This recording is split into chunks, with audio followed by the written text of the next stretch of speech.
Hey guys, join us every Friday night at midnight for Midnight Spook House Live, where we talk about the paranormal, including UFOs, ghosts, cryptids, and everything else that goes bump in the night. And every other Wednesday, we have 2 different shows, I'll Podcast on Your Grave, where we discuss horror, and Retro After Dark, where we discuss everything from the 70s, 80s, and 90s. For more details and showtimes, visit MidnightSpookhouse.com. Mass UFO sighting. Now, this creature is said to prowl the swamps. Everything is a lie. Becomes more transparent and then finally disappears. They're a lot closer than we've been thinking.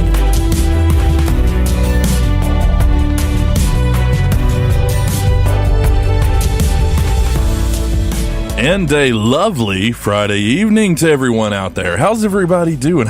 We've actually got Megan on with us tonight. So first, if you don't mind, Ryan, ladies first. Megan, welcome to the show. Hey, thanks. I'm excited to be here for a whole show. Yeah, for a change. And Ryan, are you with us, man? How are you doing out there?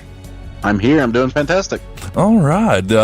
First of all, I want to apologize because we have a couple of missing shows, but we're going to make them up, and we'll talk about that a little later. Now, for tonight, we made a promise last week.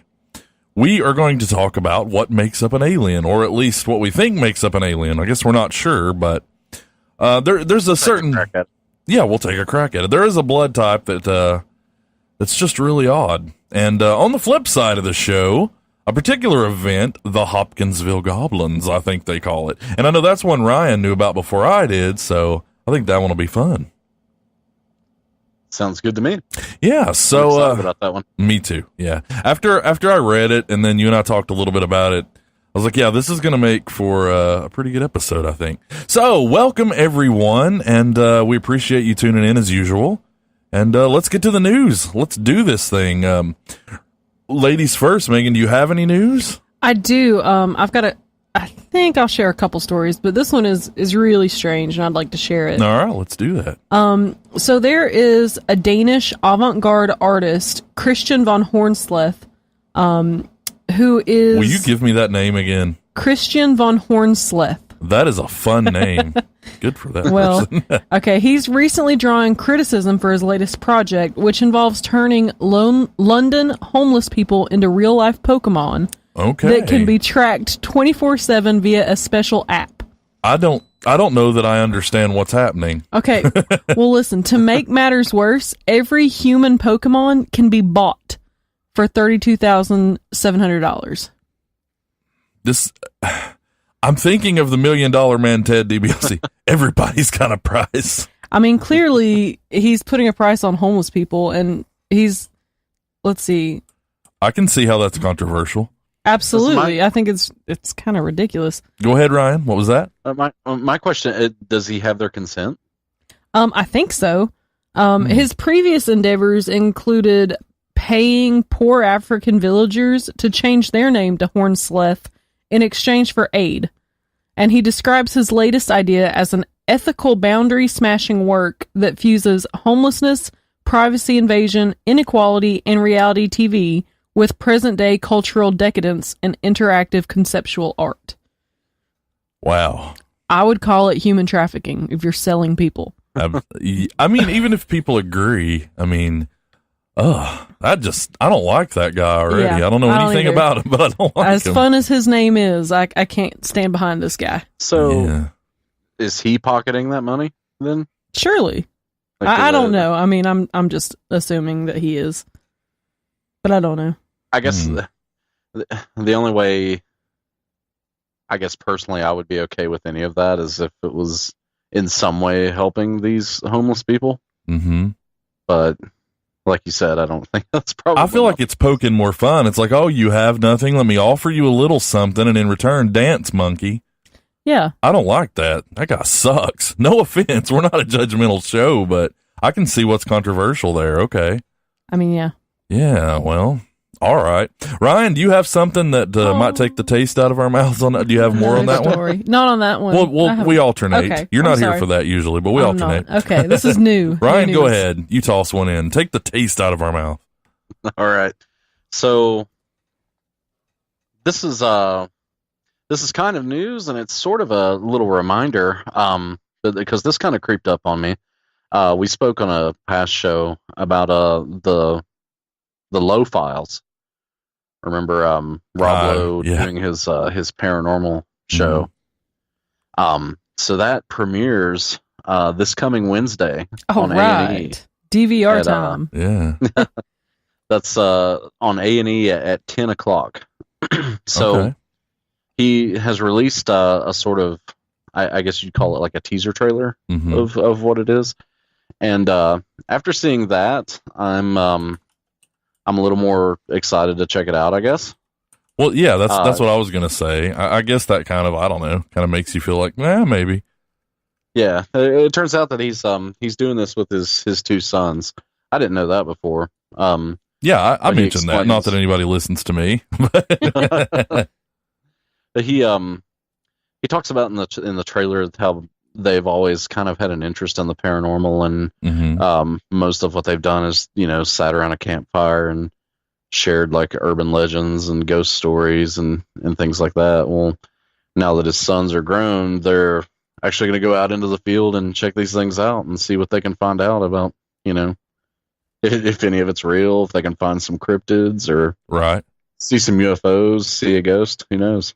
Huh. So, but I'm going to check it out, honestly. I think what kind of draws me to it is, he's pretty much doing the same thing that we are, Right. There's no way to really prove a lot of this. It's just interesting, and you've got to ask why and search for those answers and keep chasing that. And I think really the only difference is he's got, of course, like a multi-million-dollar marketing team. Andy's Rob Lowe, to get his name out there and everything. Yeah. So Rob, if you're listening, if you happen to catch this, give us a little shout out. Yeah, absolutely. We'd love an interview with you. We would. I'll tell you what, let me actually play the trailer. Is it mostly vocal, or is it just a lot of noises and looking at stuff? There's it's mostly him talking, as I recall. Well, I'll tell you what, guys. Normally I guess I wouldn't do this, but let's take a listen to the trailer. I'm going to mute all of us, and I'm going to hit the trailer and let everybody kind of hear it for themselves. So, here we go. Let's do this. Since I was a little boy, I've loved spooky legends and scary mysteries. And when I had boys of my own, we bonded over those campfire stories. We're going on a search for Sasquatch. And debated whether Bigfoot was real. That is a real track of Bigfoot. Or if ghosts really existed. And we swore that one day we would find out those answers together. That day has come.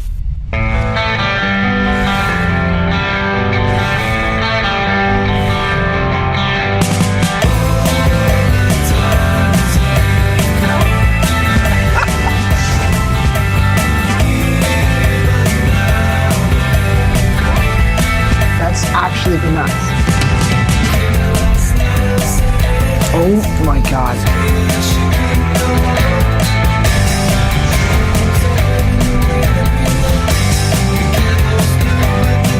Holy.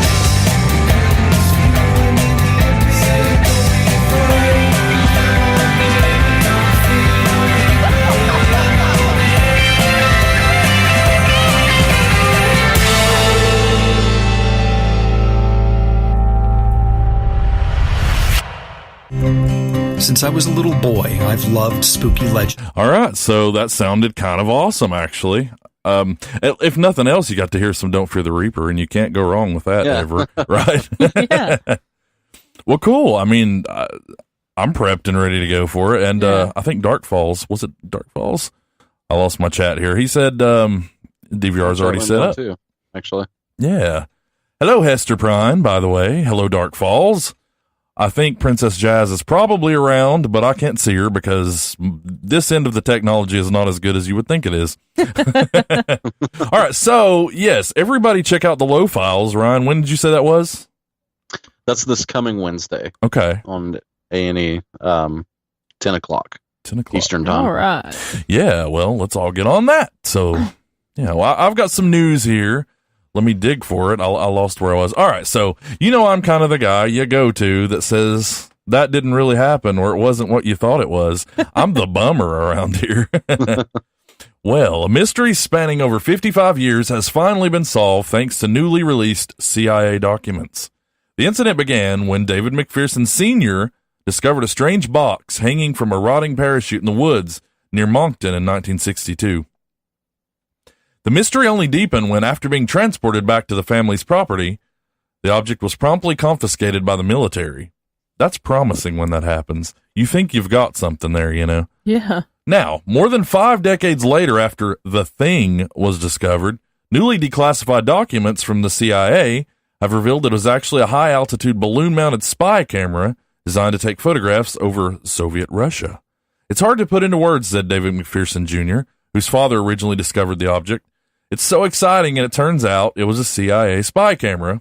There was just too much of it. These camera lenses were huge, and the secrecy around it. And I guess looking back now, the Army probably had no choice. They couldn't tell us what it was. Entitled Project Genetrix, the operation, which had been approved by Dwight Eisenhower, aimed to learn more about what's occurring in Soviet Russia and Communist China. Now, for whatever reason, the particular camera had been blown off course and ended up in Canada. That is way off. Yeah, so what I want to know is, what was on that camera, said James Rogers, who had originally helped McPherson move it out of the forest. I suspect there was a film in there, and it would really be interesting to learn what it was taking pictures of.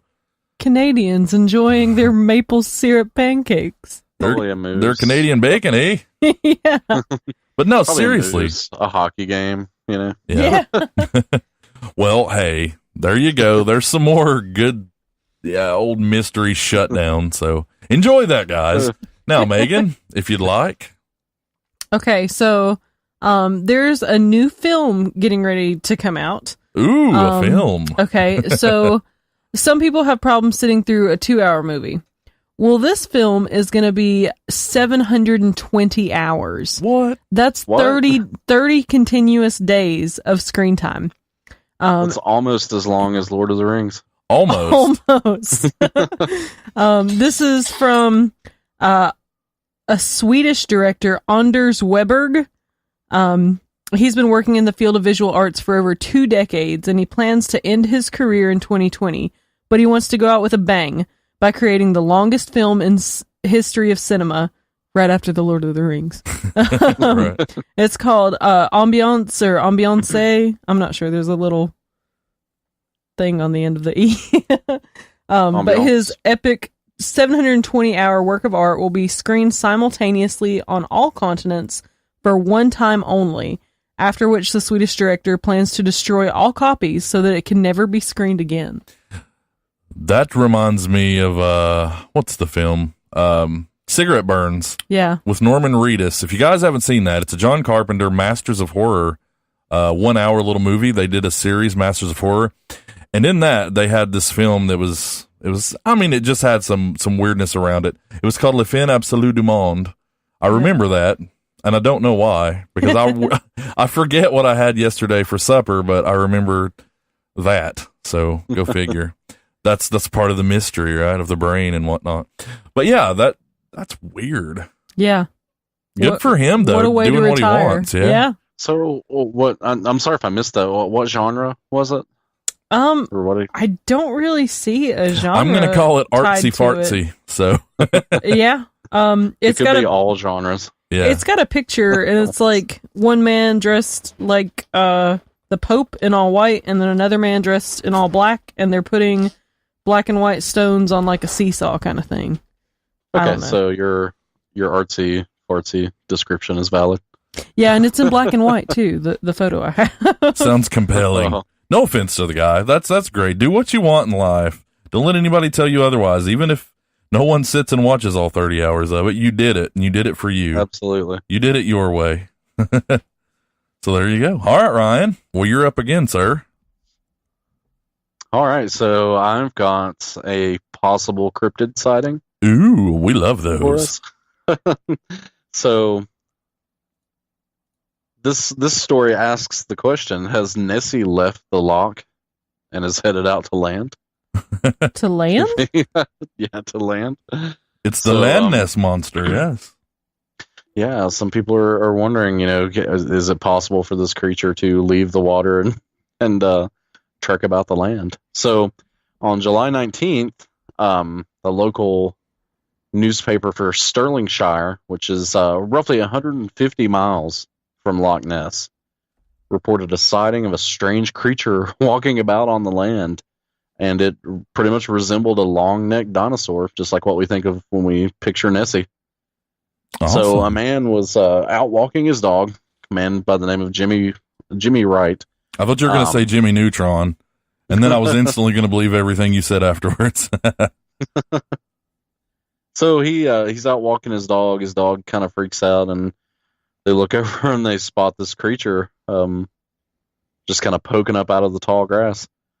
But what's extra interesting about the story is he actually grabbed his phone and snapped a picture of the thing, and it is not potato quality. Wow, okay. As we say. So you can see this thing pretty clearly. Where can we see that? If you search for the, let's see, what's the name of the newspaper? It would probably be easier. Can you think you can just throw that on the site later? I can, yeah. Okay. I'll put the image on the site, and you guys can take a look and see what you think of it. I'm curious. That sounds weird. I like it. Me personally, bless you. Thank you. Jesus.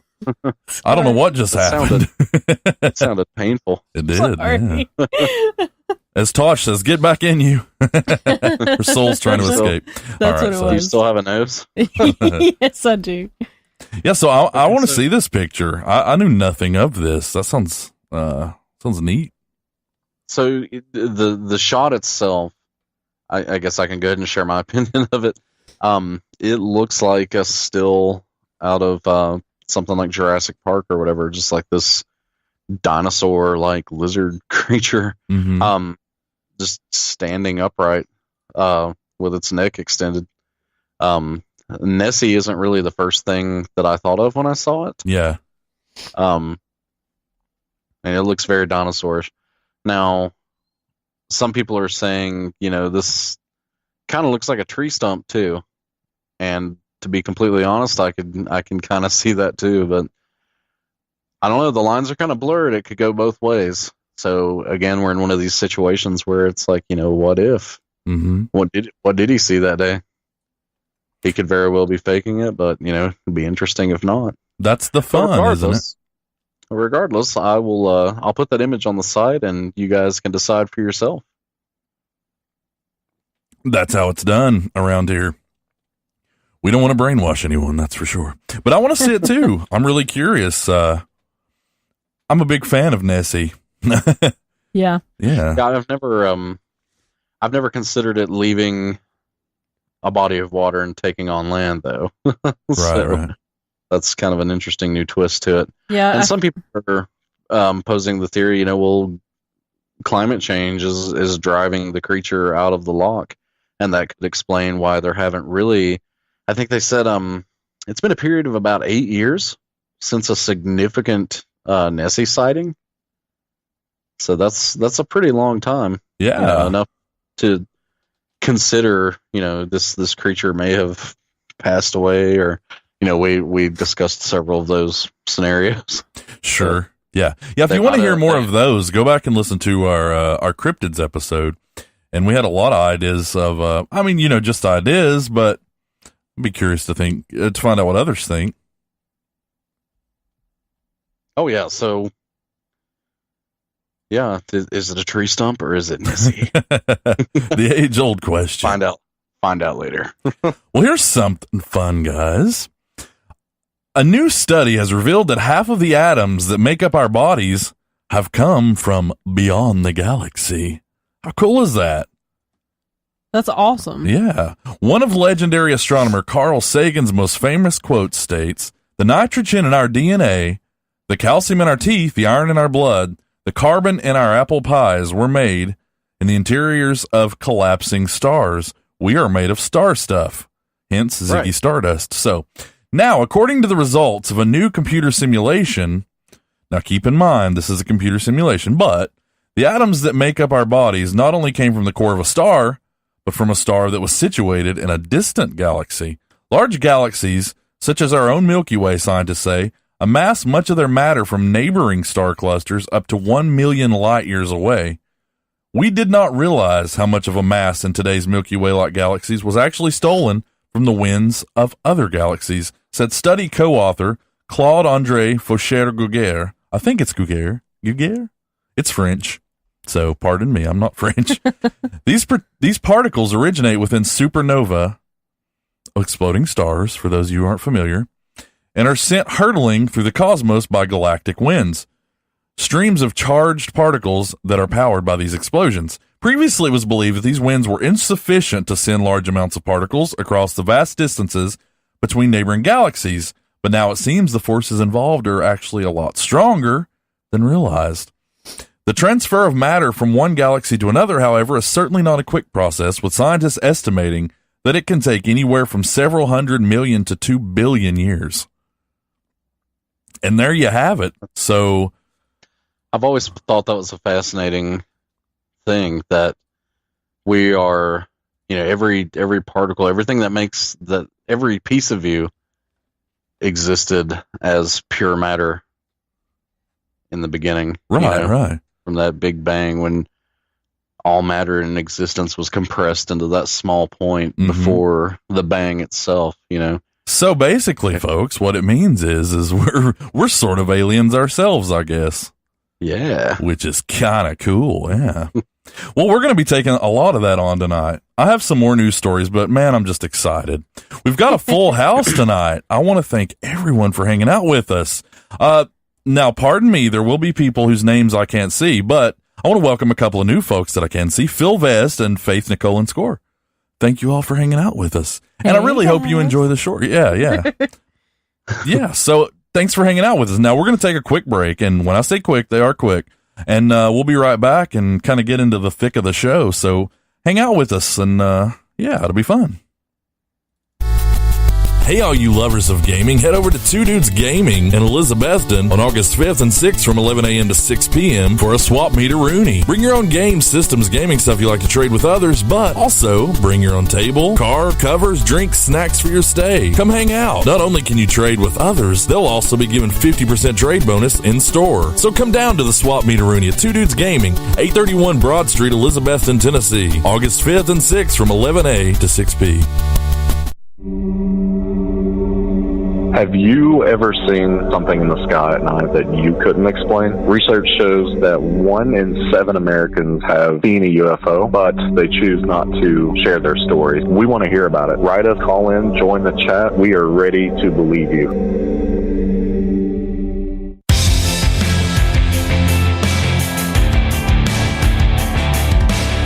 Spook House Radio.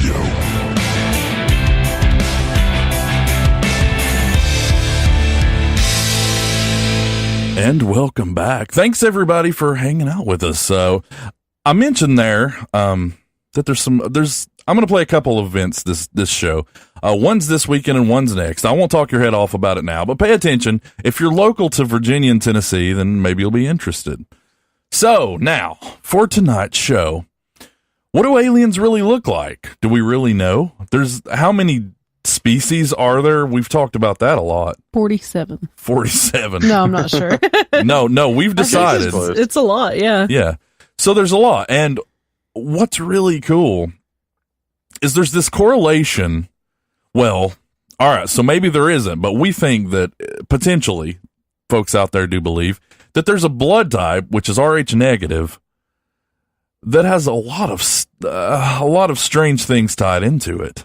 So we're going to kindly talk about what aliens are believed to look like, and maybe a little bit of what makes them up, and maybe what ties us to them. So this is something that's kind of been coming. I think we've been, piecing it together as we go, and now here we are. So yeah, I'm excited. Let's take a look. Let's dig in and let's take a look.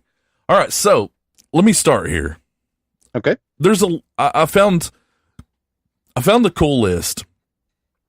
It's actually from popularmechanics.com. So I'm not going to take credit for this list, but this is kind of what got me going on it. It's a list of what 7 experts, or so they're called, what they think that aliens would look like if they exist. So I thought this was a really cool way to kind of start the segment. Now, here is a science fiction author. This is from various people. His name is Kevin Anderson, and he says, look at the incredible diversity of biotypes here on Earth, all of which evolved under the same planetary environment. I don't believe an alien species from an entirely different biochemical foundation would happen to turn out with 2 arms, 2 legs, 2 eyes, ears, nostrils, 2 genders, warm-blooded, and so on. But for intelligence, one would assume brain capacity, and therefore the body would need some sort of protective mechanism for the vital brain, an exoskeleton, a skull, something like that.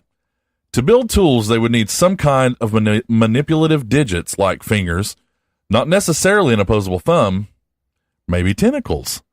There would have to be a reproductive system, but it could be budding, seeding, fission, egg laying, not necessarily live, warm-blooded birth. They would require some sort of sensory systems, the analogs of eyes, ears, smelling apparatuses, but their eyes would have to be evolved for the peak spectrum of their own sun, not necessarily ours, hence the black in a lot of cases. Do they live in a sea, in the clouds of a gas giant, on land, in a desert, in a jungle? They would need a way to eat or consume energy, and they would need to excrete waste. For intelligence, they'd need to communicate. By voice, pheromones, blinking, who's to say?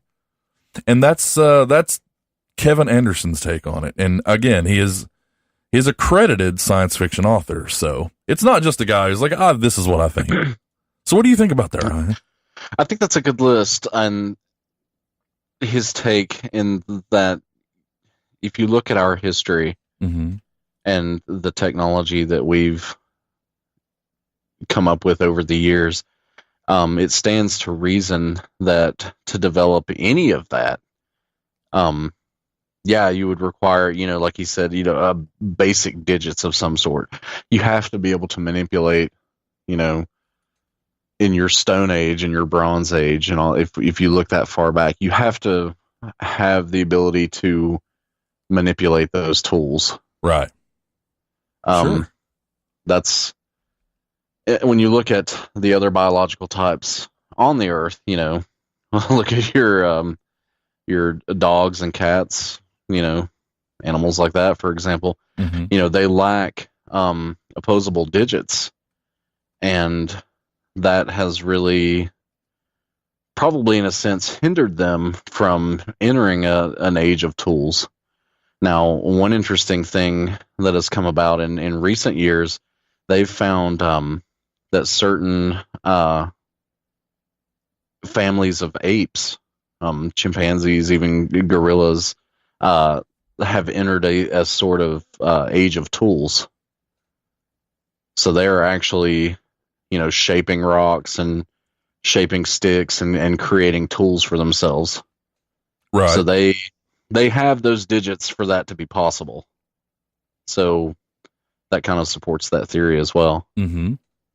But yeah, I agree with all of his points. They're, you can be really strange in your imagination of what life can be. I mean, just look at how different everything is, under the ocean.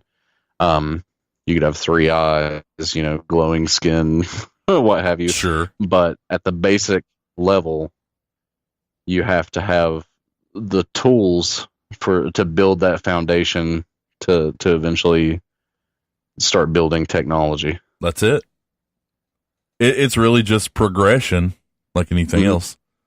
You have to have this certain set of things if you're going to have life. I mean, that's all there is to it. You've got to protect it. It's got to be able to survive and eventually thrive, really. Mm-hmm. And communication is key too. Sure, yeah. You mentioned that as well. Mm-hmm. I think the biggest step for us as a species was when we began a recorded history. Right. That's when things really started to take off for us, when we actually started, I was going to say writing things down, but, we at least started, carving images and things like that. Yeah. Developing language, into stones and all that. So, Yeah, I think he kind of nailed the basic building blocks there. I agree. Absolutely. I was reading these other ones from the other folks who wrote in on this article, and they all have their own ideas about it, I guess, as we all do.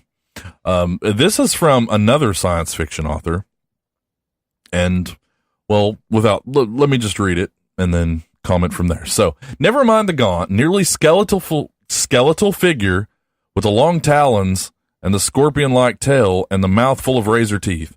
Never mind the little green or gray men with oversized craniums and oversized eyes and tiny mouths. Never mind the cat men or lizard men or dog men or people with blue skin and strange tattoo-like markings or odd brow ridges or pointer ears.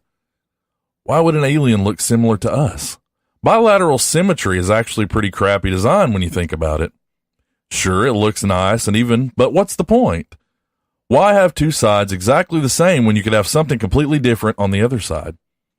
Even the Daleks figured this one out. They had one sucker arm on one side and a laser on the other. And bipedal, ridiculous. One good push and we fall over.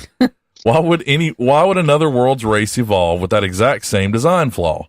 Why would another world's race grow eyes and a nose and a tongue and all the other fiddly bits we have? They just wouldn't. Living beings evolve in response to their environment. We grew opposable thumbs so we could better grasp objects. Monkeys develop prehensile tails for the same reason. We have eyes because light breaks down into the visible end of the electromagnetic spectrum here. But if we had occurred on a completely different world with different temperatures and topography and flora and fauna, we would evolve differently. And if that other world had a completely different chemical composition, so would we. All life on Earth is carbon-based, but that wouldn't be the case elsewhere. Life forms could be silicon-based or iron-based or anything at all. They could have any number of arms or legs, or even none at all. Perhaps life on other planets evolved without physical form, or with no fixed form. Perhaps there are aliens who are nothing more than sentient clouds, or who have been mutable bodies that can alter to suit the needs of the moment. Maybe they can sail through space unaided and use stellar radiation for a food source and a sensory array, detecting changes in the radiation the same way bats detect sound waves. Who needs eyes and ears when your entire being resonates?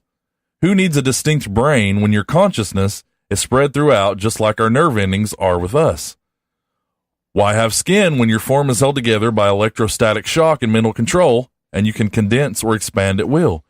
There are plenty of creatures here on Earth that are so astoundingly different from us that we can barely comprehend them. Try watching an octopus pull itself through a tiny crack in a glass tank, or examine a tobacco hornworm, or look at a praying mantis close up. Then think about how small our planet is compared to the universe as a whole. It's like finding the weirdest shaped M&M in the bag and then realizing that you're in an entire candy store filled with literally thousands of other kinds of candy, most of which you've never even heard of before. A real alien would be so far from anything we've ever imagined that we would barely be able to comprehend its existence, and we would seem just as completely, bafflingly bizarre to it. So that is a very extreme version of it. Now, I didn't give his name. That comes from Aaron Rosenberg, and again, accredited science fiction author. Science fiction, folks, so take that for what it's worth. But I think it really brings up a lot of cool points is you don't necessarily need these things if you're in a completely different environment. Well, and right, and again, look at the ocean. Look deeper in the ocean. Look at the bottom of the ocean. Mm-hmm. That we discover bizarre new life all the time there. That's it. And most of the time, it's unlike anything we've ever seen. I mean, you look at a lot of sea life. I know the octopus is something we all know about, and just really look at it, how strange it is. Oh yeah, how really so is. There is nothing on land like it at all. No.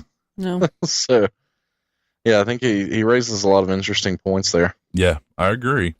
It's more of a definitely science fiction look at it. I think, hey, we can create what we want, but truthfully, it could be anything. It really could. And I think we've put ourselves in this little box where we feel pretty sure it's down to looking like people, but say you crack open the person and who knows what's in there. Well, so sorry, go ahead. I was just going to say, does this ever cross your mind that since a lot of the aliens that we think of are humanoid, similar looking with the, what did you call it? The two eyes. Well, yeah, 2 eyes. We'll go with that. No, just the way that we're symmetrical, bisymmetrical. I think that's what you said. Does it cross your mind, or do you think that maybe, the Greys that we think of are descendants of our own who have, mastered time travel? Yeah, that's definitely we actually discussed that as a theory on what aliens actually could be on a past episode. There's a lot of people that believe in that theory that they're not really coming from another galaxy or, from space per se, but actually crossing time and space. Right. Coming from a multiverse or a different time, but they are our descendants. Mm-hmm. Yeah, it spins a different web. Yeah. So to say. It could be any number of these things, I guess. It could, maybe the multiverse is just, you're just getting the box a little bit opened. But then when you dig deeper and brains can comprehend it, who knows what's beyond that, what the possibilities are. Maybe every little thing you do in a day really is just a variable in some existence. But I guess I guess that's too big of a can of worms for us as humans to even open, though. All right, so let's take on a different one here. This comes from a chemistry professor at the Northeastern University. His name is Harry E. Keller, and he says, somewhere in the universe there must be, have been, or will be other advanced civilizations. The chances of anyone alive today seeing or even communicating with them, though, are very slim. However, such problems should not stop us from imagining what they might be like. First, a real alien is bilaterally symmetrical, endothermic with excellent manipulative abilities, and has a hard container for a brain. So this guy is pretty much on par with the first one. Eyes, of course. You have to see to build a civilization. The squid has better eyes than we do, and the eye seems to have evolved separately a few times at least. Our alien will have the eyes that only resemble ours superficially. A lens and an iris are almost an absolute requirement. The whites do not have to be white. Neither does the iris have to be colored in anything like the way ours are. How many eyes? One just will not do. Inability to perceive distance will lead to rapid extinction. Unless you can find a good reason for it, extra eyes create evolutionary baggage and will not persist, spiders notwithstanding. Eyes being important, they will be recessed and capable of being covered as necessary. Our aliens are not likely to be bug-eyed, although we cannot totally rule that out. So far, he's definitely leading back to it's more likely the Greys and things like that. Yeah. I think so. Now, nose. An alien must have the means to breathe. It must be symmetrical. The nose does not have to be in the middle of the face, although that is convenient for some purposes, such as sharing the air pipe with a mouth for times of exertion. You can imagine other arrangements. Now, mouth must have means for ingestion of food, sure. All large animals have some means to capture and swallow food. Some masticate it, others do not.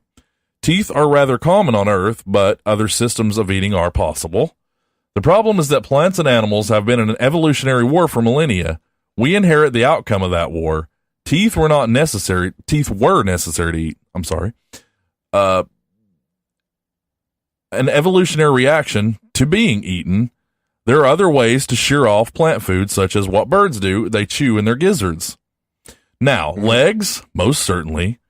Other means of locomotion will be relatively slow and be relegated to armored animals and of those living in holes. Neither of these lifestyles will lead naturally to greater intelligence. How many legs? Well, in our case, we adapted the 4 legs for manipulation from animals with 4 legs. No land animals with endoskeletons have more legs. The implication is that aliens will have 2, and likely less races would have 4. So this is sounding just like us so far. Yeah. Now, fur, hair, feathers, scales, something else truly alien. The skin covering could be anything that makes sense. Real feathers are not so likely because feathers are used for flight. Brains will be small. Scales are unlikely because they're particularly well adapted for ectotherms, although a scaly sort of skin might be possible. Fur versus hair is hard to sort out because of my inherent bias. Fur has good reasons for being that are not related to intelligence. If furry, our aliens probably have short fur. Now, head.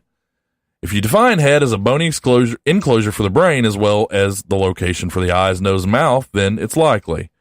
The nose can be located above or below the mouth. Above works better for swimming, but that's not a strict evolutionary requirement.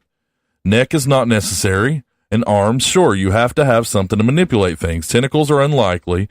Now, he says tentacles are unlikely because of their inability to perform fine manipulation. See, that's what I was thinking. I completely agree with that. And he agrees. Fingers, crucial. He says 2 are probably too few, and 5 is overkill. So we'll do the Simpson 4.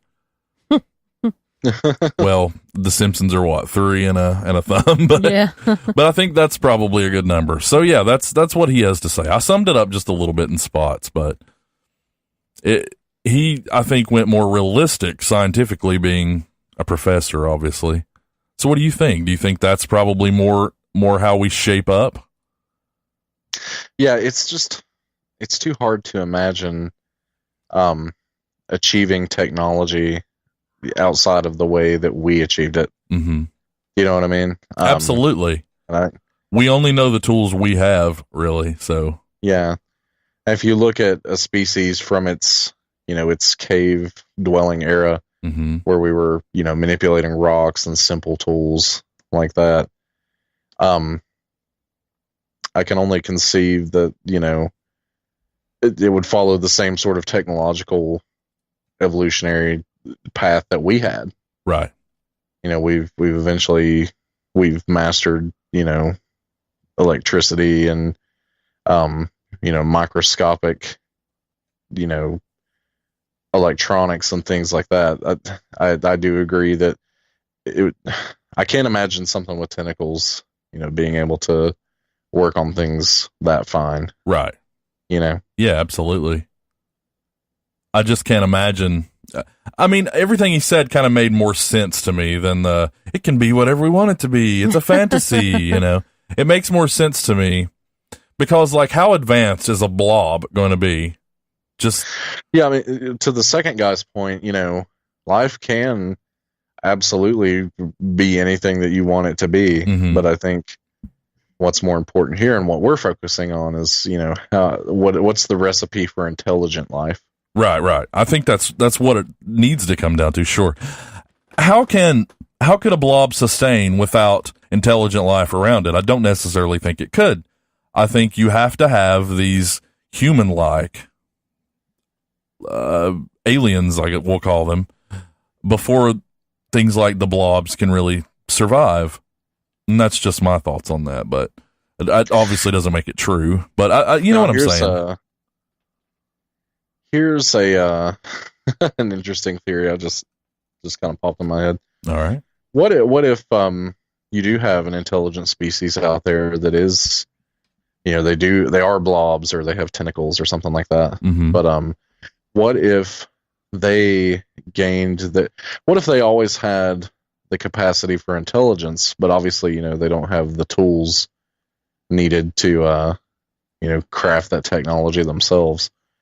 But perhaps, they had the capacity for brute force to take it from another species. Right.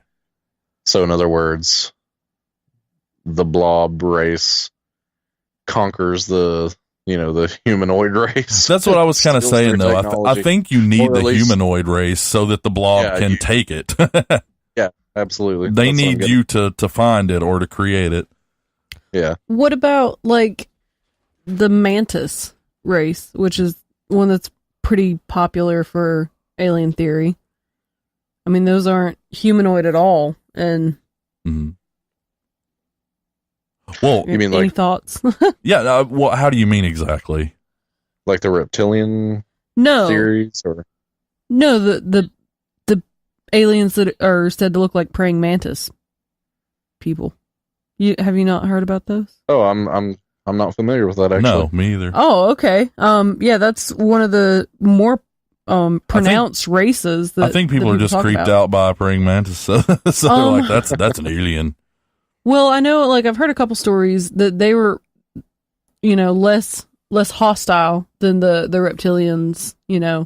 That they are more apt to let you experience things without revealing themselves. And one of the things that has been reported is that, they have said, you're not ready to see the way we look. Like, so they realize that they could be more terrifying to look at than they are to interact with, I guess. Right.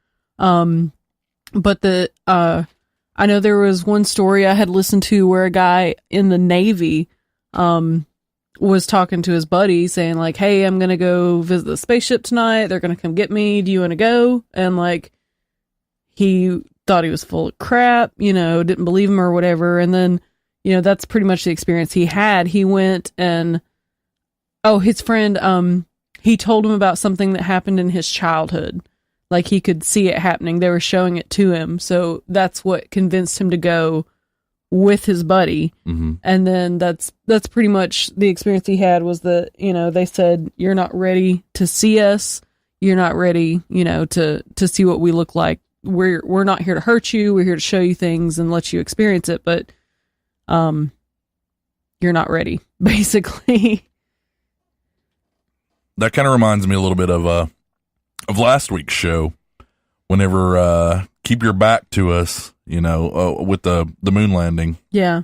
So yeah, just a thought. I don't know if that would tie together or not. Well, I'm going to need you both to go look at mantis aliens. Yeah. Well, not look at them, but like look them up and hear some stories or check it out. Yeah, I'll definitely look into that. I've honestly never heard of that, so that's interesting. I'm pretty shocked, Ryan, that you haven't, at least. Yeah. No, I'm actually not familiar with it, so. All right, so I have a couple more. Let's go learn something. Yeah, it's good to learn stuff. So I have a couple more here. I actually have a few more, but I'm going to narrow it down to a couple here. So this comes from a accredited sci-fi author, Nnedi Okorafor. Now, I don't know if you guys are familiar with him, but here's what they had to say. 3 things are generally intrinsic about human beings. We think we know everything. We think everything is about us. And we need things to be about us in order to care.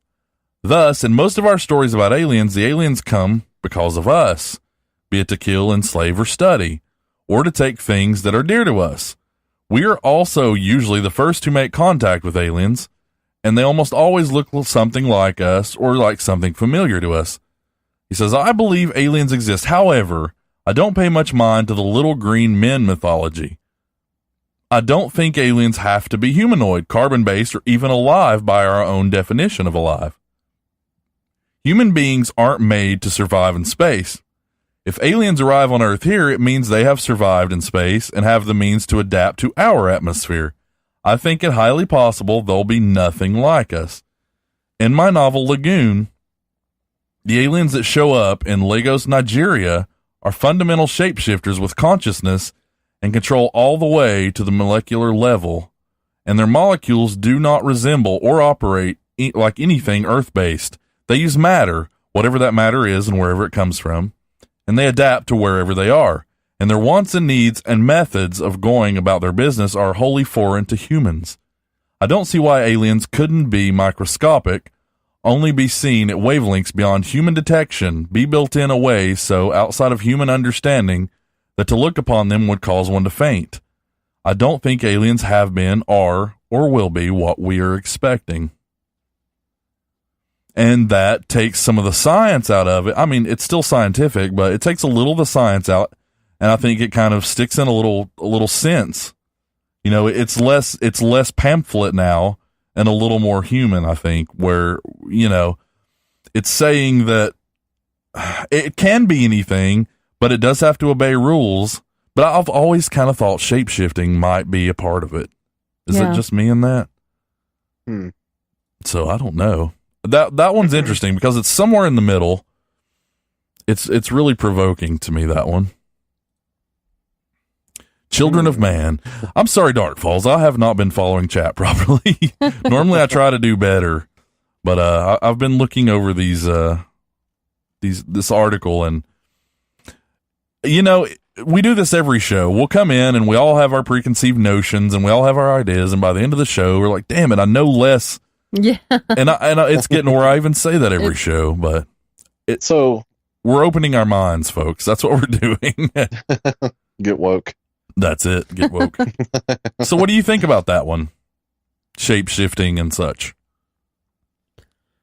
I definitely think that has some possibility. I had heard in another testimony that the aliens, and I don't remember which kind they had encountered in this one, but that they had the technology to separate you from your body, and that they could be in your body. I guess they could have been talking about reptilians, since they have that reputation to be the shapeshifters, but it was more, instead of shapeshifting, like body changing, so that they could pretend to be you, or try to take over your body snatchers. Yeah, pretty much. And it was literal body snatchers. It wasn't replicating you.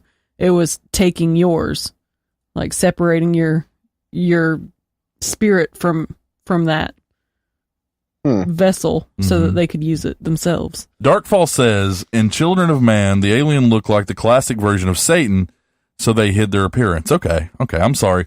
I guess I kept reading, and the relevance a little slowly. I want to understand chat sometimes, and again, that's on me. I'll do better. But that's that completely relevant. So as I don't keep moving too fast. I don't know about shape-shifting so much, but I do think that they could absolutely have the power over us. Now, I think what was most compelling about that one is it's true that everything we care about needs to be about us, because we don't care otherwise. We are selfish. We are very self-centered as people. And let me bring it back up here, because I don't want to misquote anything. Go ahead.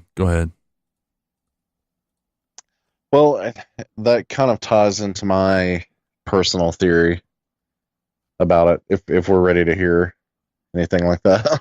Yeah, go ahead. Well, that's up to you, really. if you want to oust it. Well, I think we're all a little familiar with ancient astronaut theories. I find the theory interesting that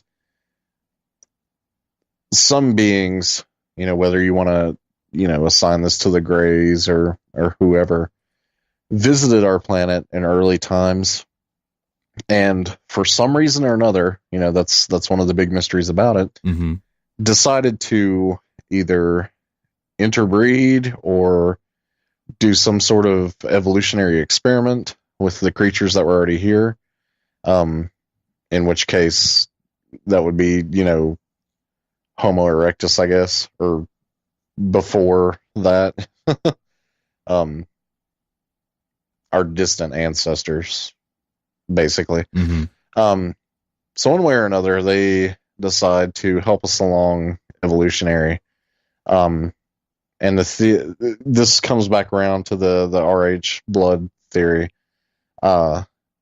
They manipulated early life on this planet to be more like them. Right. So my theory is that, or one of the many theories, is that we are actually technically the aliens on this world. Because if you let's look at human beings, the way we are and the way we've evolved. We're made for this world. We can breathe in this atmosphere. We can see, the spectrum of light that's, correct, that that we're able to see. This is the point I'm trying to make. All of that works out pretty well. But look at, look at all of our other attributes. We can't technically survive in the ocean. We are pretty defenseless without tools. Every piece of our defense is a tool. There's nothing about the bare human body that's dangerous, really. Not like the other life on our world. We don't have razor sharp claws or teeth or anything like that to defend ourselves with. In the later stages of our life, we develop like back problems from walking upright. That's not really our spine isn't really designed, for the gravity on this earth. I guess the point I'm getting at is, what if we were plunged into the evolutionary path of these ancient astronauts rather than, I guess, what the path was meant to be for Earth? Would that make sense? Yeah, I mean it does. I kind of feel like would we have ever? Go ahead.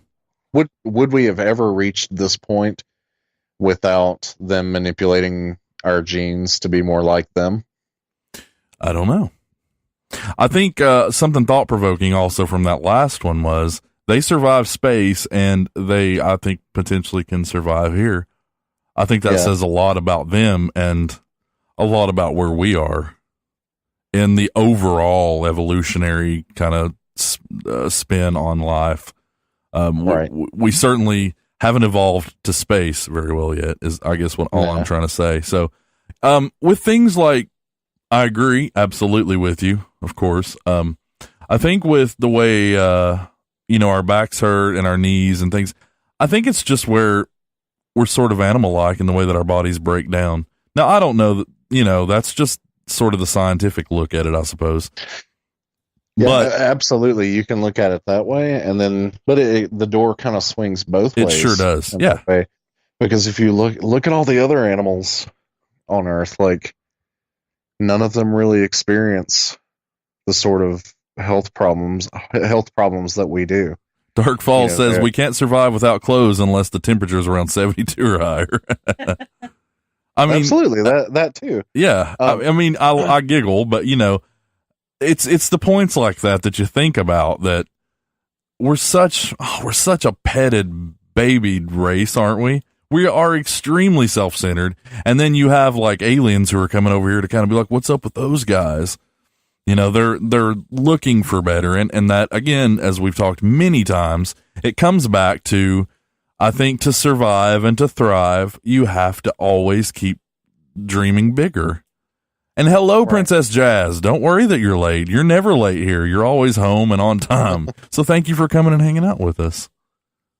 So that's awesome. Now go ahead, Ryan. I didn't mean to interrupt you. I'm sorry about that. Oh, and Megan, you wanted to say something? No, I just wanted to say hey to Princess Jazz, and you had me muted. I did not mean to have you muted. She'll randomly she'll give me like hand signals like she's the third base coach to mute her. Sorry, I got a cough or sneeze. I just don't want you guys to hear all that. It's at the point now where I just don't understand what's going on over here. But yeah, go ahead. That brings me back to my point.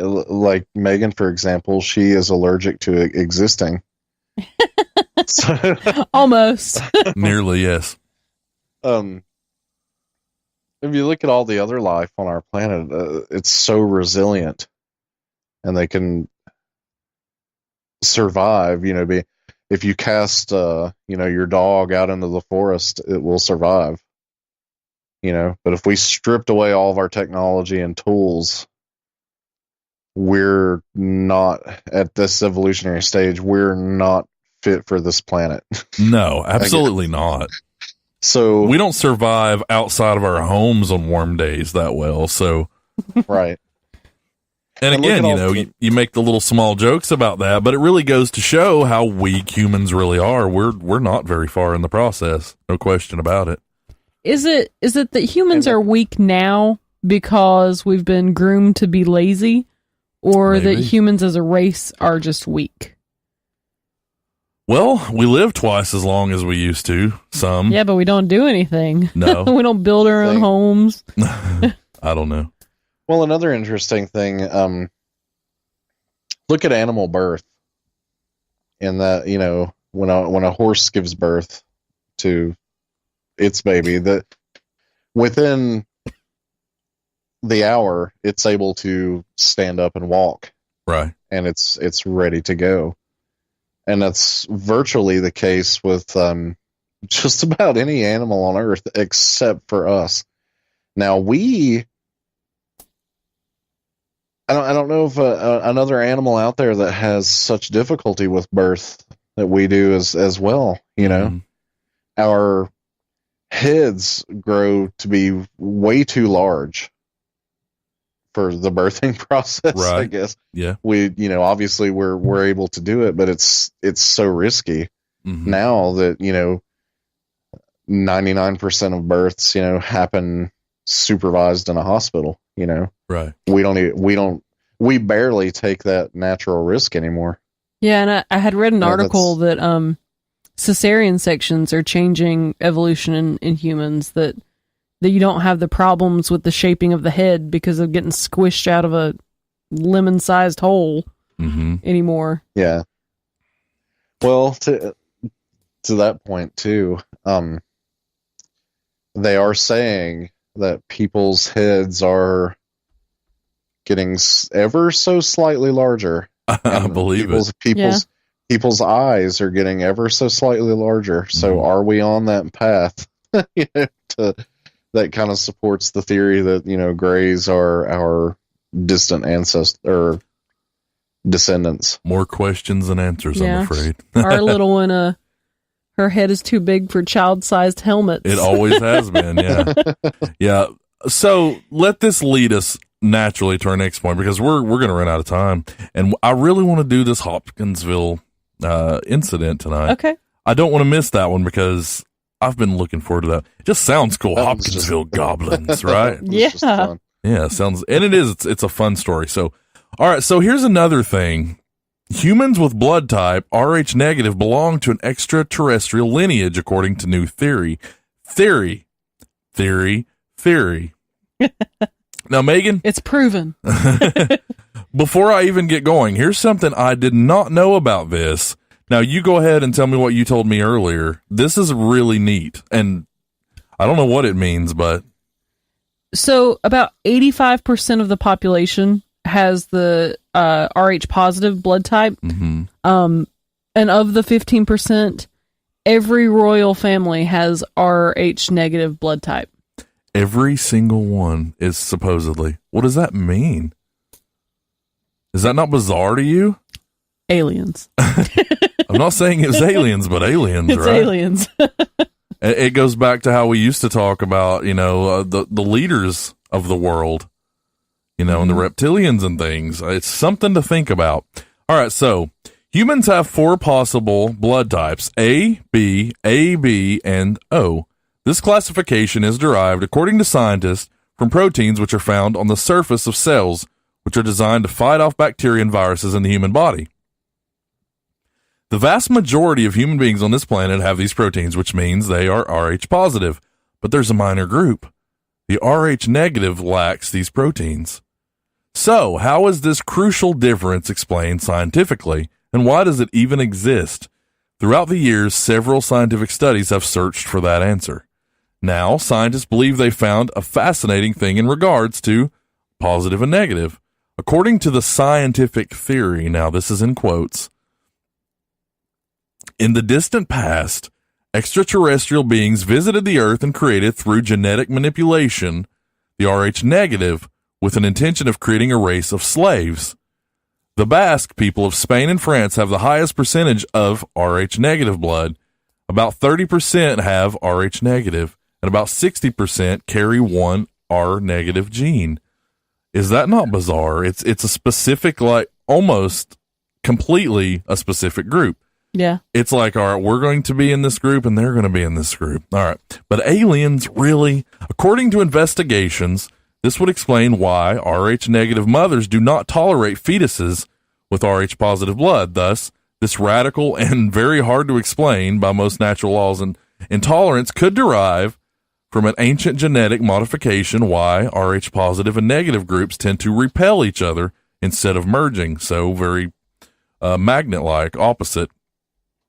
This theory goes back to ancient Sumerian times when a highly advanced alien race came from elsewhere in the cosmos, the Anunnaki, building and creating the first human societies. I think we've talked a little bit about the Anunnaki. We have. Yeah. It is believed that these ancient beings planned and genetically altered primitive human species, creating stronger and more adequate beings that were used as slaves in the distant past. Now, let me finish the article. That explained what I was trying to explain a lot better. All right. Well, that's great. I've already got thoughts. I'm having thoughts here, but I'll finish the article first. Well, let's hear them. Well, my thought was, this is one of those, it's as almost everything in this field, it's science versus theology, the theists and things. You have to think about the slaves of like Egypt and things. There's always been this hierarchy, and where did that begin? Did the first person say that I'm going to have power over everybody else? It says to me that potentially there was a hierarchy before the first documented ones. Does that make sense? I know this is sounding a stretch maybe, or confusing. So the engineers of our race perhaps created beings that were, I guess, meant to be a little higher up the chain. Maybe. That's all I'm saying. And then this blood could potentially be the separation, the point where we were all created to be, we do a radio show. Some folks do, they do YouTube videos. Other folks, they work, at department stores. It's like we all have this thing, but none of them royalty, none of them leaders, and then the leaders are in this group and they seem so inhuman, don't they? Most of them. Yeah. And it's always been that way. It's not just now, all of a sudden. All right, so let me finish the article, and then you all can run with it. I'm just making everybody more confused and probably feel dumber. No, you're fine. The Rh negative would be the legacy that the Anunnaki left on Earth, among other things. Interestingly, the negative Rh strain is characteristic, for example, of the British royal family, which has generated controversial theories about a possible extraterrestrial lineage. Although this hypothesis has not been confirmed, the disturbing questions it generates does float in the air. How civilized world would react to the fact that a small portion of the Earth's population has a genetic code that has been altered in the past by highly advanced extraterrestrial beings? What if it is possible, after all of our skeptical views, that in the end, the negative Rh group of people have a connection to beings not from Earth? What if there still is a mysterious bond that connects them? How would life change on Earth? Now, here's a couple of quotes from the Bible, and I'm not getting religious. It's just, these are relevant. I spoke of like the Egyptians and things. I was talking about the hierarchy. So these are relevant. In Genesis 6:2, it says, the sons of God saw the daughters of men, that they were fair, and took them wives, all of which they chose. Genesis 6:4, God came into the daughters of men, and they bare children to them, and the same became mighty of old, from the King James Bible. Men of Israel, male children of God, not children of man. The iniquity of the father will be unto the children unto the fourth generation. Now, this reminds me of what Dark Falls said earlier. Mm-hmm. Children of man. So I wanted to go ahead and go with that because it's completely relevant. Now, what on earth does all this madness mean? Is it true? Are we mediocre? Are we supposed to be slaves and just... Do you know your blood type? We are sheep, after all, aren't we? No, I do not know. Blood type. I don't know mine. I'm sorry. Are you Rh negative? Go find out. I'm a scared of everything like that. I grew up, my grandfather was in a hospital a lot of his life, and I saw nothing but bad things, so I'm scared of everything hospital related. Well, isn't it like on your birth certificate? Don't they find out? I don't think so. Maybe. Oh. I actually don't know where my original birth certificate is. So anyway, let's put all my weirdness aside.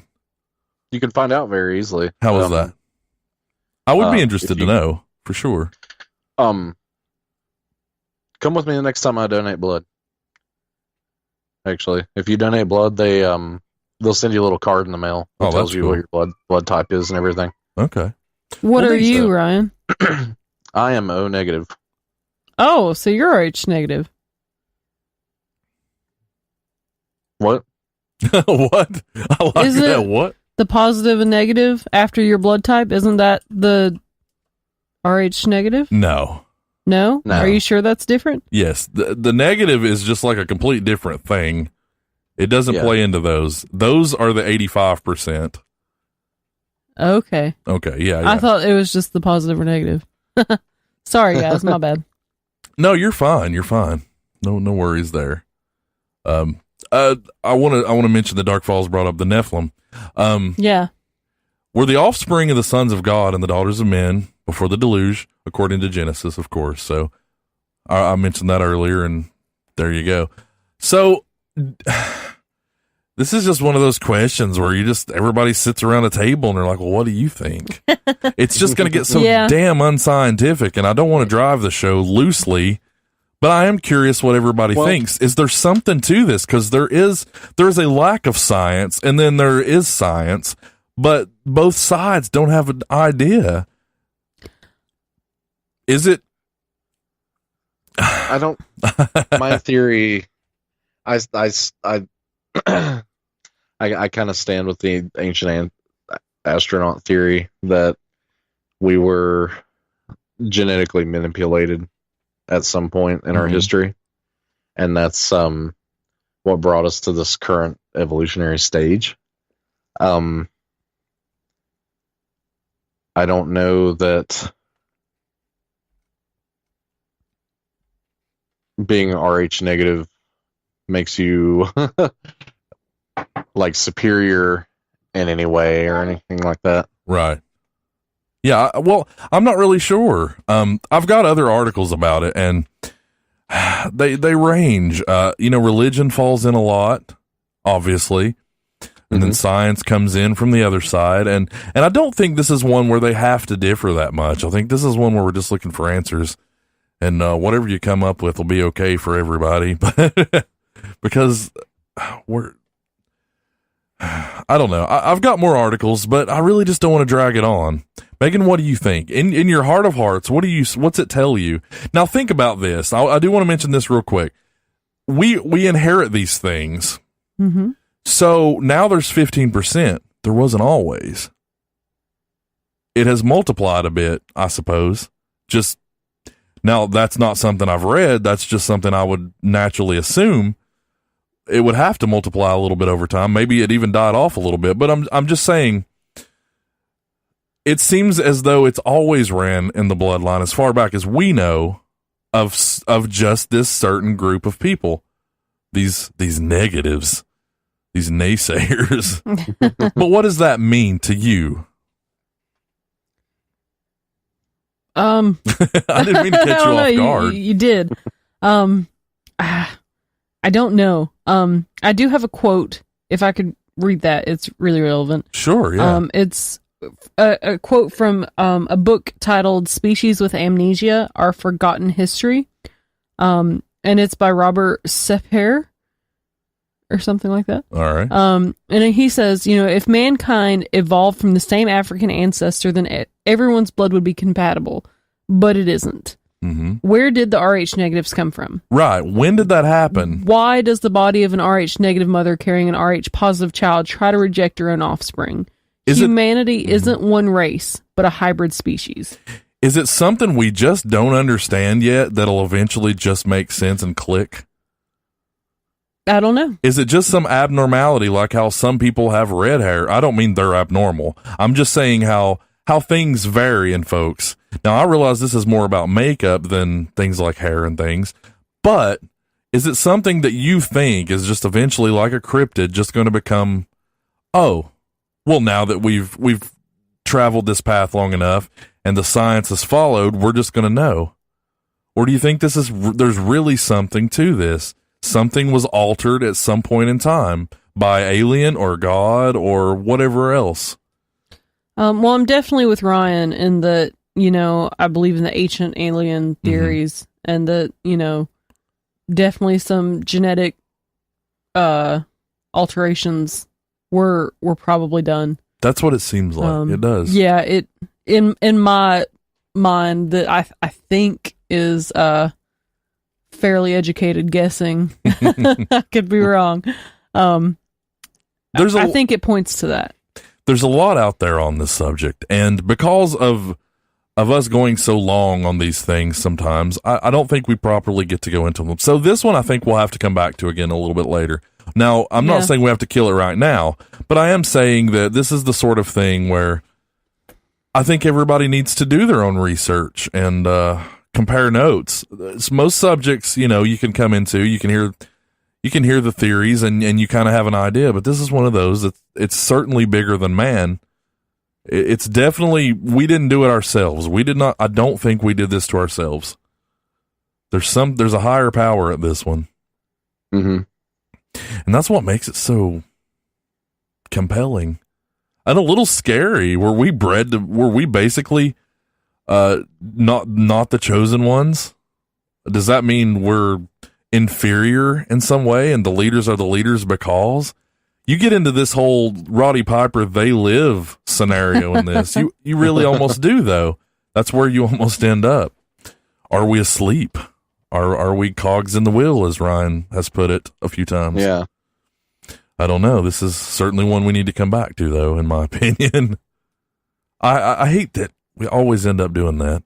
We get to the thick of something, and it's like, damn, it's time we got to move on. We just don't have the answers to all the alien questions. That's what it boils down to. You can't argue with that. We are at least aware that there's a little something more to it than... Right. We just somehow came to be the way we are from, an ape-like creature right early on in evolution. I think at some point something helped us along. Yes. I think that's where we're going to have to stick with it for tonight, is it would appear that something occurred along the way that is much larger than we know, and it could actually make a lot of sense. Mm-hmm. Yeah. So, all right. Is everybody comfortable with just being up in the air and ending that segment for the night? Or yeah. Let's. I hate leaving things unsaid, but where are you going to get the answers? That's it. The truth is out there. The truth is out there. The most important thing, even though we're shelving this for now, is to keep asking the questions. And it's not something that people are going to stop researching. Mm-hmm. So. Yeah, so maybe when it comes back up, we'll have more on it. Absolutely. So yeah, time will people are going to keep digging on this thing, and somebody's going to crack something. That's it. They will. There'll be a breakthrough. And then Dale's going to come back with an update saying that it's not aliens. Right. I'll be the guy who finds the article, who comes to the show, and I'm like, all right, so... As it turns out, totally reasonable explanation. It was a publicity stunt by Doritos. They sent a Dorito to space. Yep. The zinger came back and things are good now. So, yeah, let's take a quick break and let's move on to the Hopkinsville Goblins. Because, yeah, you know what? So sometimes there would be a subject. I'd be like, we can put that one on hold for next week. This one's not quite, I don't think, big enough for a whole episode. But it's a lot of fun, and I know Ryan's been eager. So let's take a quick break and let's get back to this one. Okay. Sound good for everybody? Yeah. All right, and thanks everyone for hanging out with us. And I'm sorry we got a little spacey there, but sometimes more questions arise than we have answers for. So, all right, we'll be right back, folks.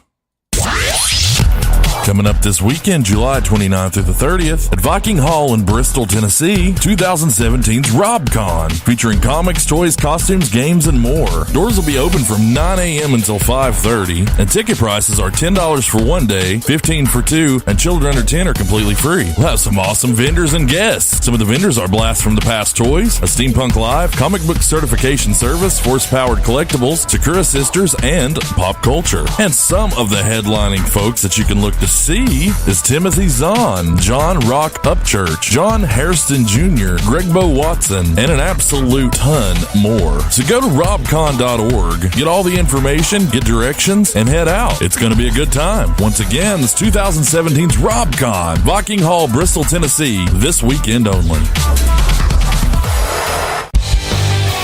Hope you're enjoying the show tonight. We appreciate you guys hanging out with us. But the fun doesn't have to stop there. If you head over to MidnightSpookhouse.com, you can download all the old episodes and listen to them as you want. Also, feel free to use the contact link and send us your messages. We might read them on air. Once again, head over to MidnightSpookhouse.com.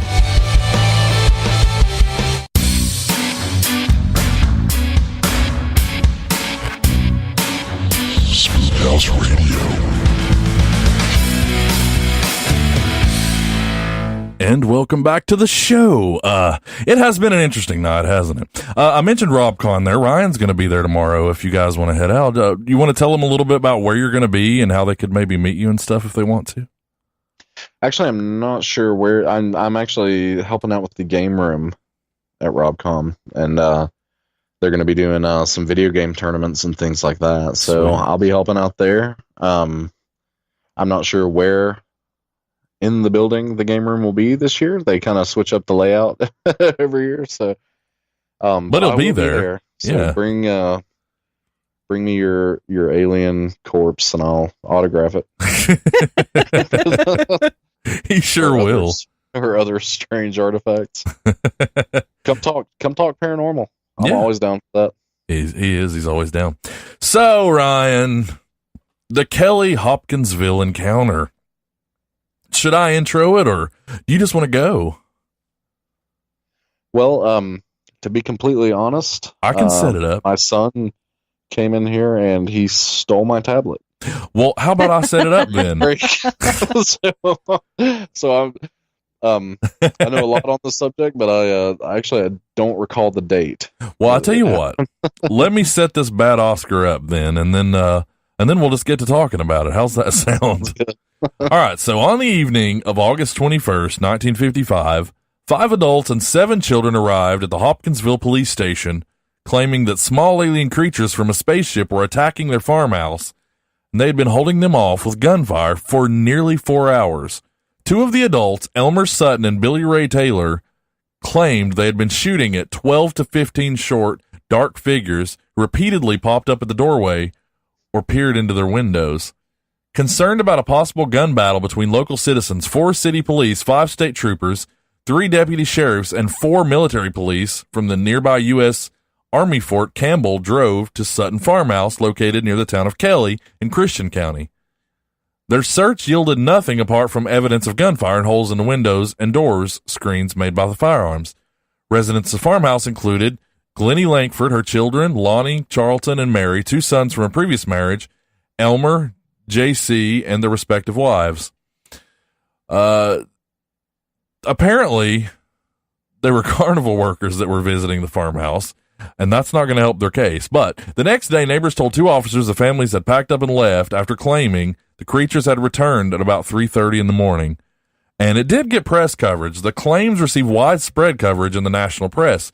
Early articles did not refer to little green men. The color was later added to some newspaper stories.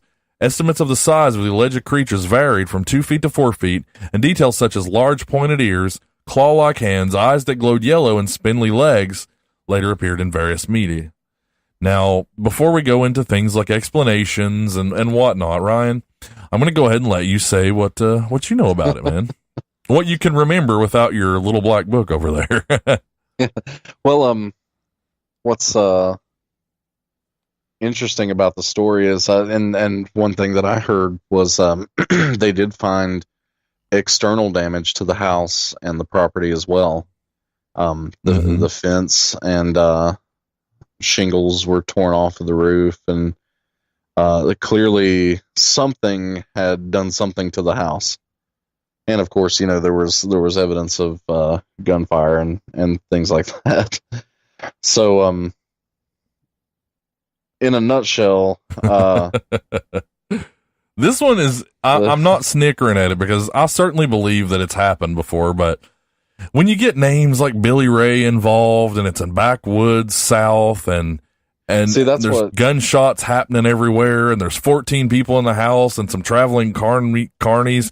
It's like, damn it, you've done everything you possibly could. But then again, wouldn't aliens want to make it unbelievable, to be completely fair? See, I can almost see these creatures like no one will believe them. Exactly. That's like the galactic order or whatever that states we shouldn't mess with humans.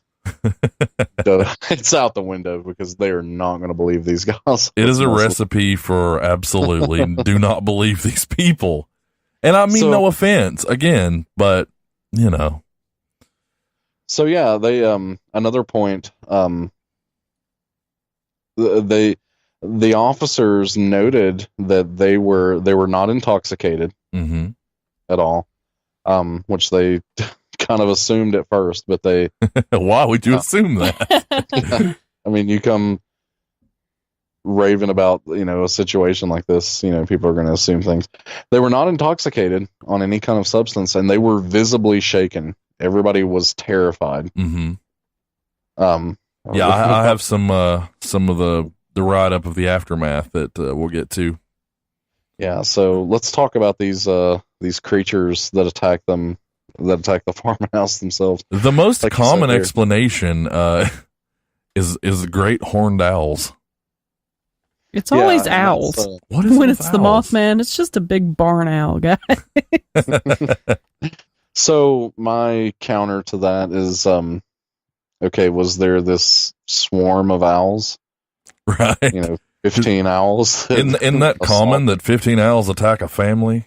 And wouldn't that be something that they described if it was flying? Yeah. As opposed to being a goblin on the ground? Owls are just peeking in their windows and things.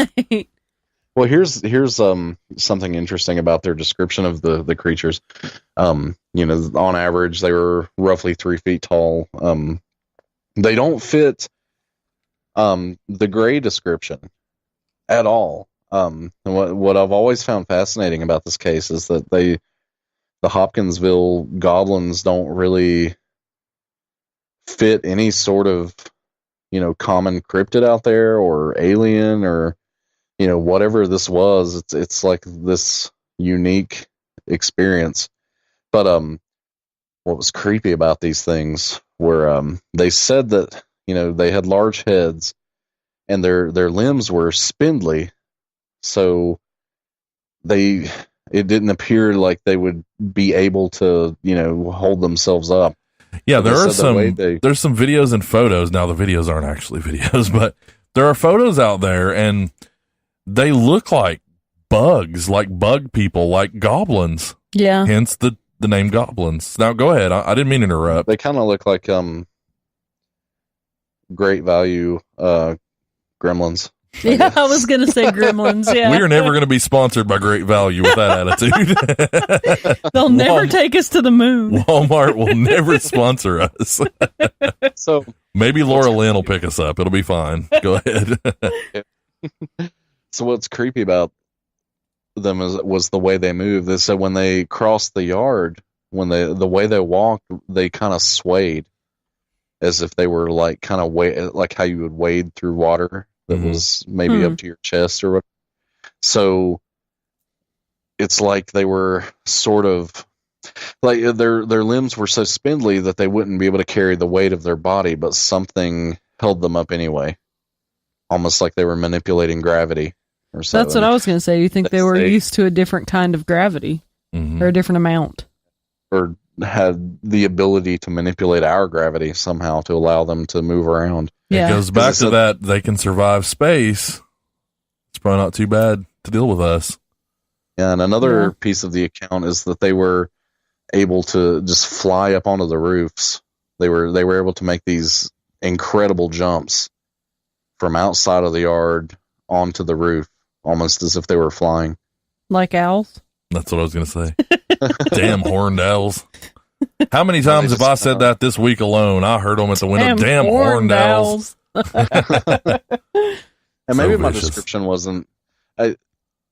when you think of them moving, like when they walked across the yard, they were swaying, but not because our gravity was affecting them. They were swaying almost like they were swimming using their own energy, I guess. Mm-hmm. Yeah. Kind of deal. But it sounds like a terrifying experience. They said that their bodies were kind of silvery, almost like they were wearing some sort of costume or a spacesuit. Yeah. I guess I go that route. And obviously they fired at them, and some shots connected, but the bullets just deflected away, and the creatures were just completely unhindered by them. Well, they're learning something then. You come to Earth and everybody's got guns in the South, so be careful. So their gunshots had no effect on them. So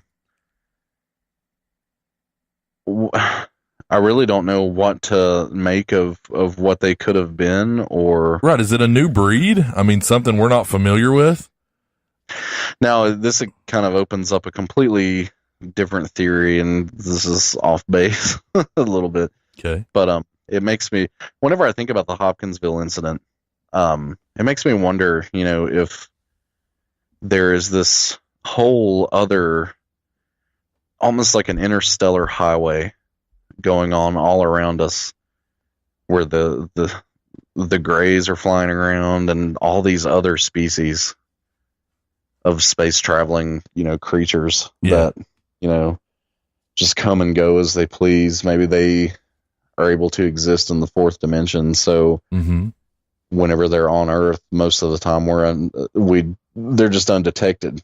But is this a scenario where this certain race decided to either mess with these people, or maybe they had some kind of equipment failure? Yeah. And, they were trying to get help, but couldn't convey that. I don't know. Yeah. I mean, their behavior, as it was described, seemed like they were purposefully harassing them.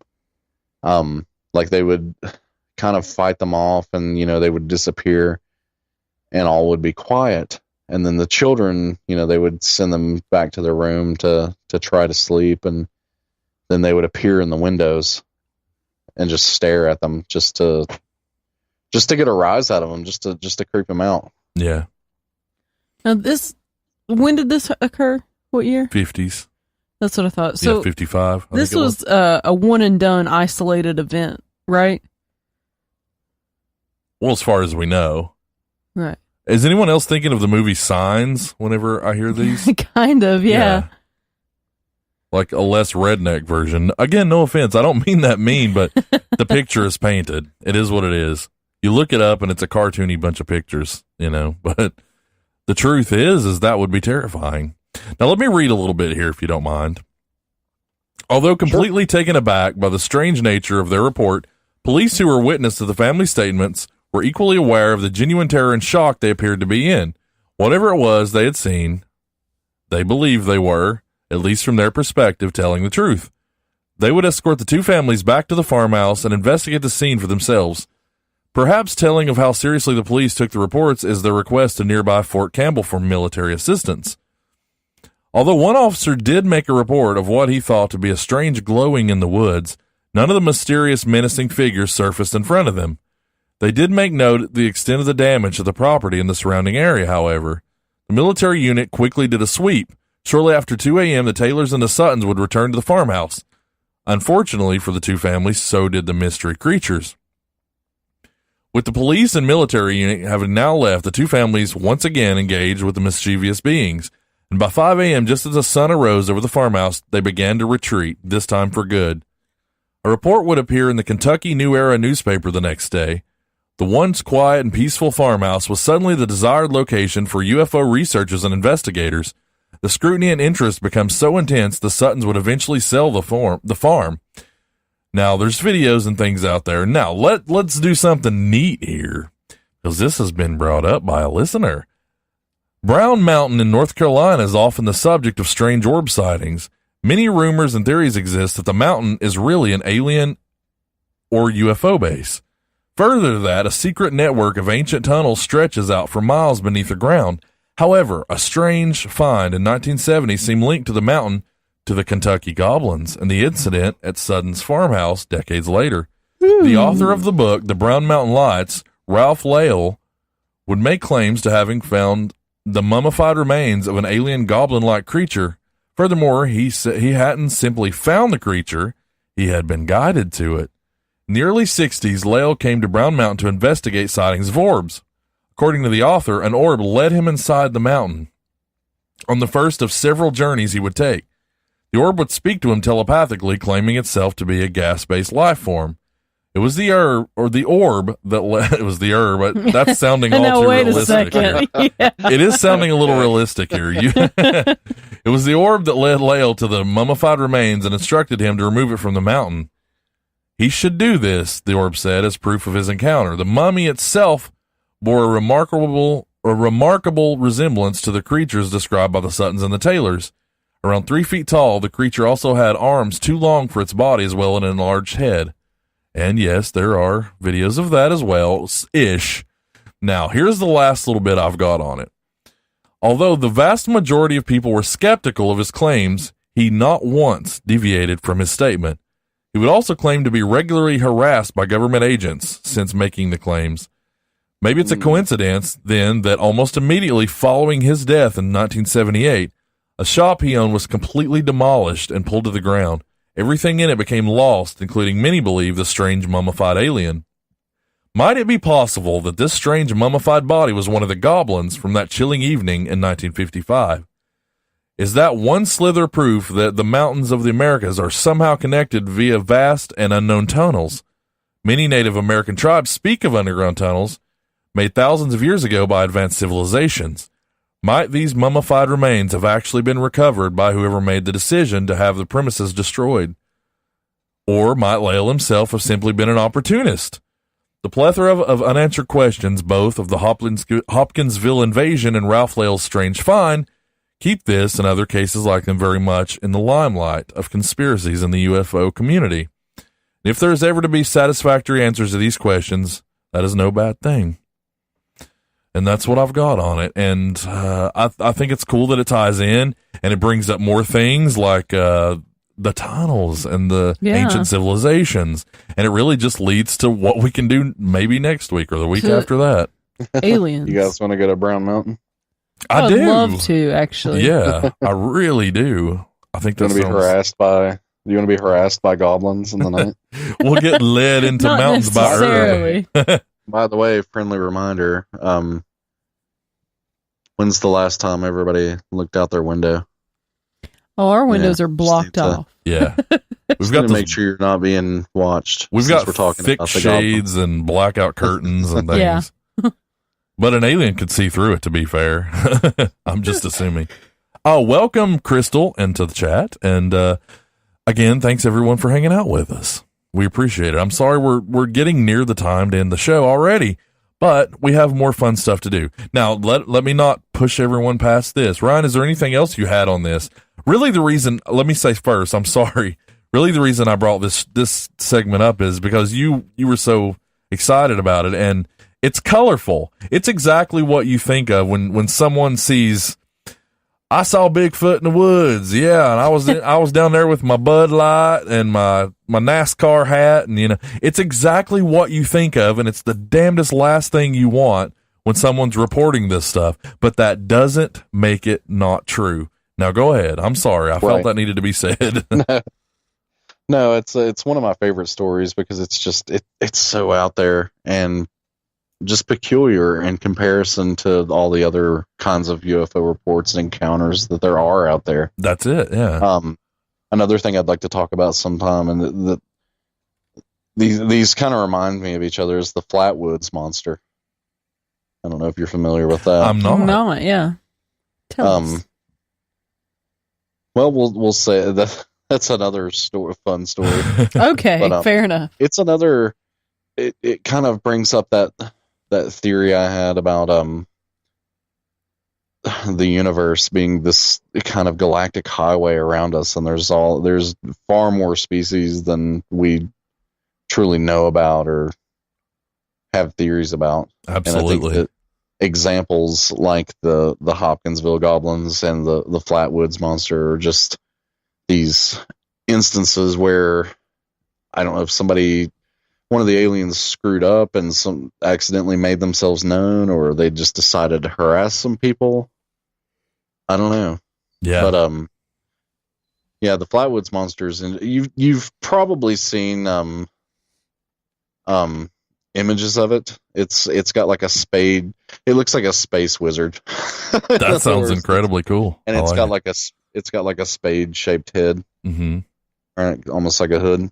If you've played Space Harrier 2, it's the second boss in that game. Well, that's how you know it's real, because it's a boss. It's actually transitioned into pop culture too. The fact that it's a boss means that it's probably RH negative, which ties back.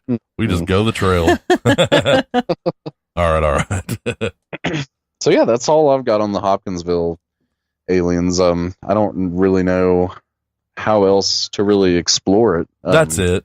Like you said, it's just one of those. What if it really happened? It's one of those stories. Mm-hmm. It's just such a fun story, and I love all the artwork that's out there of these creatures.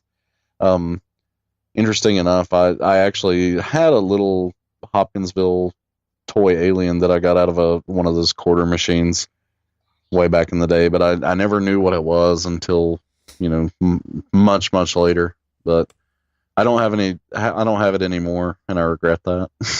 But yeah, because that's really neat. It has moved into pop culture. Well, so there you go. Everybody go look that up. I mean, there's videos and things out there. We gave you pretty much about everything there is, but more or less, you can look into it and maybe find some more yourself. And if you do, share it with us because, well, it's interesting. Now let's do something fun and give everybody a tinkle break real quick. Let's play a song, and I'm going to crank the air up for about 3 solid minutes here and stand in front of it like a dog with his head out the window. So let's do that. This is by the band, the Astrometrics. They're getting popular on this show. So let's play that real quick and we'll come back, and I've got some scary stories to help you sleep tonight. And we got a few listener questions, and then we'll let everybody go to bed. Does that sound all right? Are we good with that? Yeah. Sounds good to me. All right. Well, this is the Astrometrics. We'll be right back.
Get your 70s, 80s, and 90s fix every other Wednesday at 10 p.m. Eastern Time with Retro After Dark, part of the Spook House Radio Network.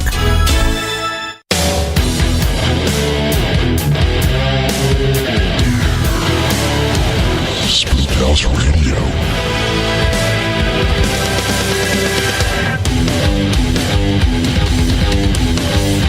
And welcome back, everyone.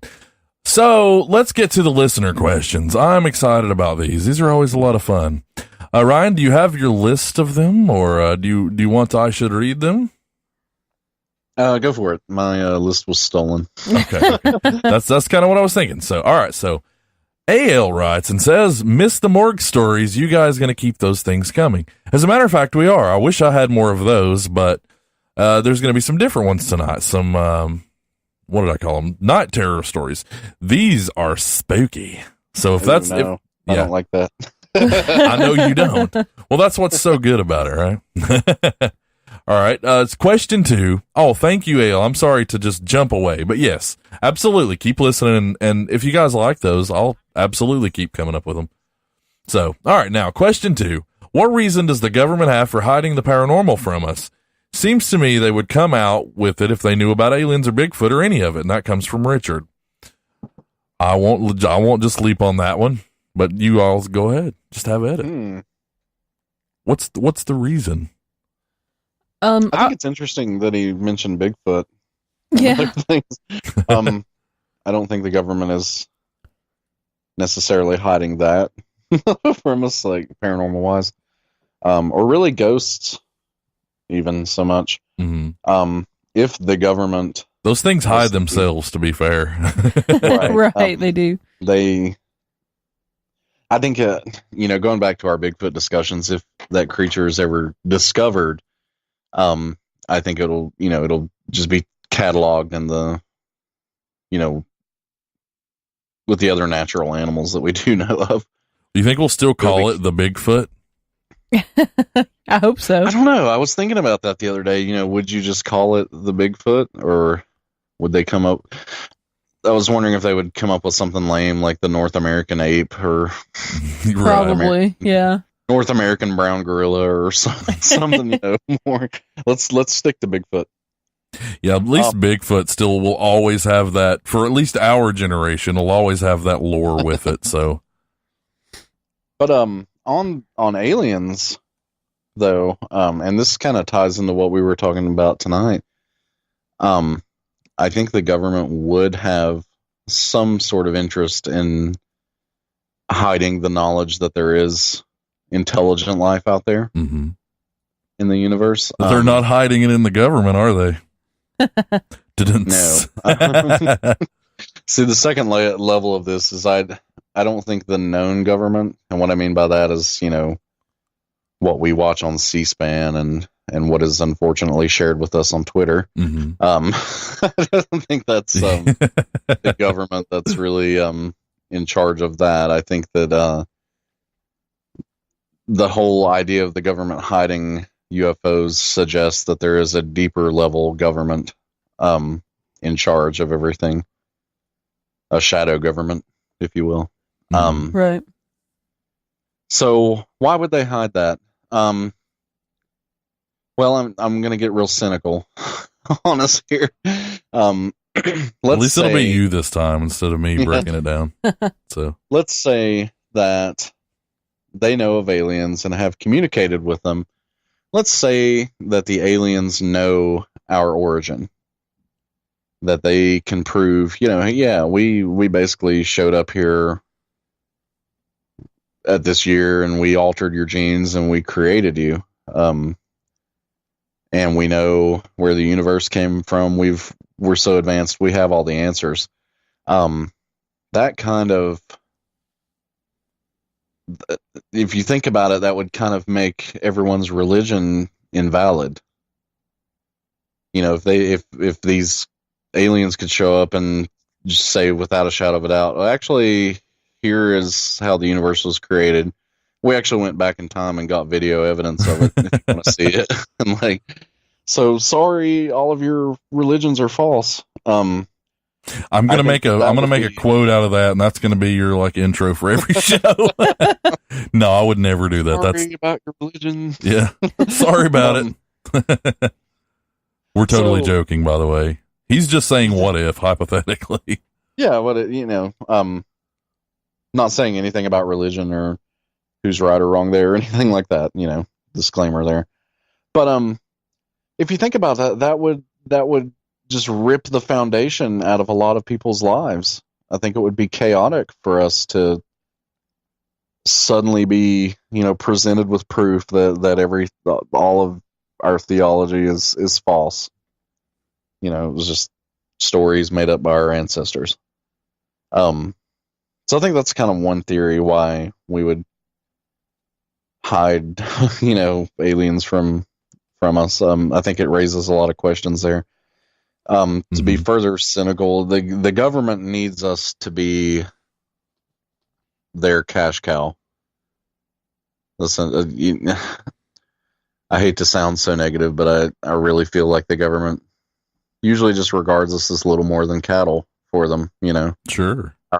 We are here on this earth to consume and give them money, to further their power over us and to keep us basically chained to this way of life. It works the best for them.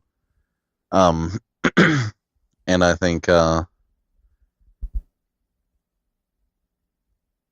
the knowledge of aliens would kind of unravel all of that, Perhaps, sure. Yeah. I think it would be more in their delivery. If they just got up on TV tomorrow night and said, it's true, they're here, they're among us, I think it would create chaos, but I don't think it would take away from them, because I think it would be like, and that's probably the most terrifying way to do it too. Sure. But I'm thinking that that would be their way of saying, we know they exist, and they could play it up as if they know that, they know what's going on and they're working with them, and I don't know, it could make them more powerful. It could make us more afraid of the government, really, I think. So I'm just flip-siding it. I'm not saying that's the case or what would happen, obviously. So, and another theory is that we basically have kind of a partnership with these aliens.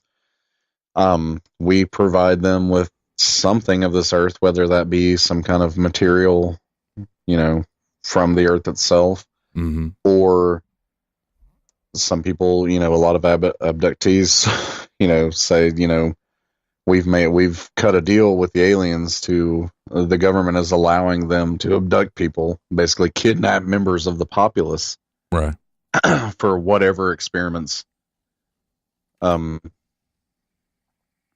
Basically you have free reign to do whatever you want, and in exchange they'll give us bits and pieces of their technology, or at least help us along, Right. Yeah, I believe we covered that on, what was it? Which episode was it? I don't know. We've done a lot of alien episodes. I think I came into this show thinking that we were going to do a lot of ghost episodes, but we've not been fortunate enough to get a lot of people with their ghost stories yet, and I think it's kind of allowed us to hold on to ours a little bit. I think they've leaked a bit, but I think we'll get to more ghosts, I guess is my point. Megan, what do you think? I don't mean to leave you out of it. Oh, no problem. I think as far as the alien aspect goes, aside from, I think having their own agendas, the government does, with making plans and such with other races of aliens and everything. I think that, keeping us away from, say, like UFOs, they see UFOs as possible weaponry, so that they could, what's the word when they take the technology and reverse engineer it, so that they can figure it out and then use it against someone else. I feel like, that's one of the biggest reasons that things like Roswell are not completely declassified, because they don't want other countries or other threats to know what technology we have. Could be. Right. It's a good look at it, I think. Yeah. So yeah, there's quite a few valid reasons, actually. unfortunately, knowledge will not be an answer from this one. I don't think they're looking to share knowledge. So never do they. One thing, and I think we kind of joked about this on another episode, is that we can kind of rule out that the known government knows anything thanks to Donald Trump, because I think he would have, there's always been that funny story, like, as soon as you get elected president, the first thing you do is like, hey, where's the aliens? I want to see the aliens, right? Yeah. He would have tweeted those pictures out to us. I know. You think so? He's not allowed to. Well, he doesn't have a filter, I think's the point. He's not allowed to do a lot of things, but he's doing a lot of things anyway. Well, let us not get political, but, folks. We're not going to get political. Yeah. Sorry. No, it's all right. But, I mean, you're making the point, though, that it's kind of a joke, but, at the same time, it's like, it sort of lends more credit to the theory that there could be a shadow government above everything else that is really calling shots on everything. And because I think secrets of that level would be, at that level, really. Sure, yeah. So essentially, Trump doesn't have a filter, so they can't tell him, and it's probably shadow government. Or it could be that, it could be like, all the other presidents got to see the aliens, but as soon as Trump was elected, they're like, let's just tell him it's not real, guys. He will put it on Twitter. Whether you're a Trump supporter or not, it's just in fun. We don't get judgmental on your beliefs or your politics. So believe and vote how you want, folks. All right. So thank you, Richard. That is very thought provoking and something I wish we could answer, and maybe we did. We just don't know it. Our last question this week is, I've enjoyed the talks about the multiverse theories, which that does come up about every episode now. What are your thoughts on the Matrix theory? Some call it the brain in a jar theory. That comes from Sugar Cube. Well, you sound delicious, and thank you for writing. So what do you think? I always love to hear people's screen names. Yeah. They're fun, right? So what are your thoughts on the Matrix theory? Is Keanu real, or is he... This is one that I'm pretty skeptical of, right. Which I loved the Matrix movies. I think that they're really interesting and the idea is really cool. I just have a really hard time thinking that in a created reality that things like cockroaches and piss ants and the tiny little minuscule nitty gritty breaking it down. I can agree with that. Yeah. I just think that those are things that make us know that we're really here in nature. Well, I mean, but these things, say what you will, are part of the ecosystem. And for certain things to survive, you're going to need that because things will eat those things. You know what I'm saying? Like spiders, like it or not, have a purpose. I mean, when you create a family in The Sims, do you think of things like that, though? I mean, I feel like it would be more like that, where it's like, well, here you go live in a perfect little do this, do that kind of world. But what fun is that? I mean, I get that. And that's not offering free will. Well, here's the thing we got to think about. Remember, we try to make everything about us. Mm-hmm. Absolutely. Like we talked about earlier. What's fun is...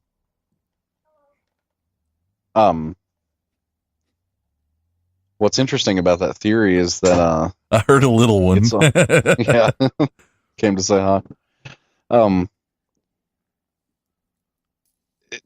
It's all the possibility of it being a big simulation, and if we take out the factor that it's about us, then it could be kind of like this ecosystem experiment. We're really annoying the cockroaches.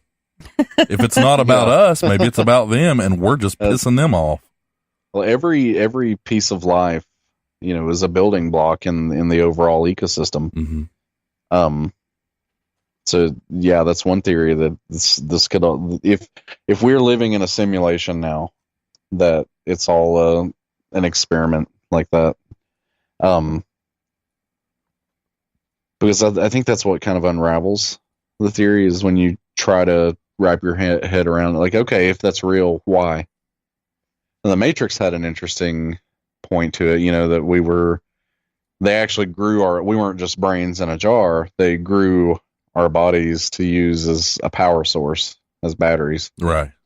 Essentially. But the classic theory that, the Matrix was inspired by is that we may not even be a brain in a jar, but, that it's essentially our mind in a jar. And our minds could be, just a little AI program on a hard drive somewhere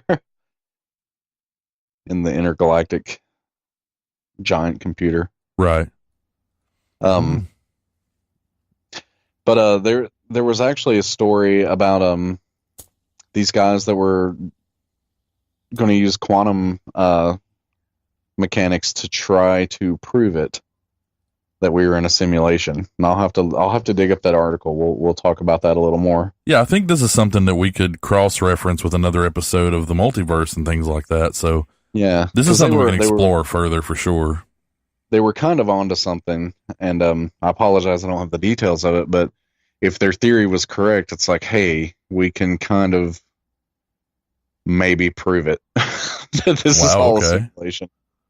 Well, Sugar Cube, we might have an answer for you later then. So there's guys anyway. Right. But it's a fun theory to kind of toss around in your head. One thing I've always thought was fascinating is how genetic code is passed around. So say you meet someone from across the world, and you mate with this person and have offspring. Right.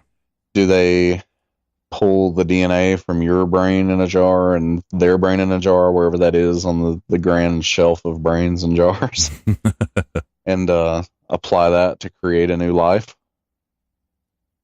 I don't know. It's a bunch of deep questions for 2 a.m.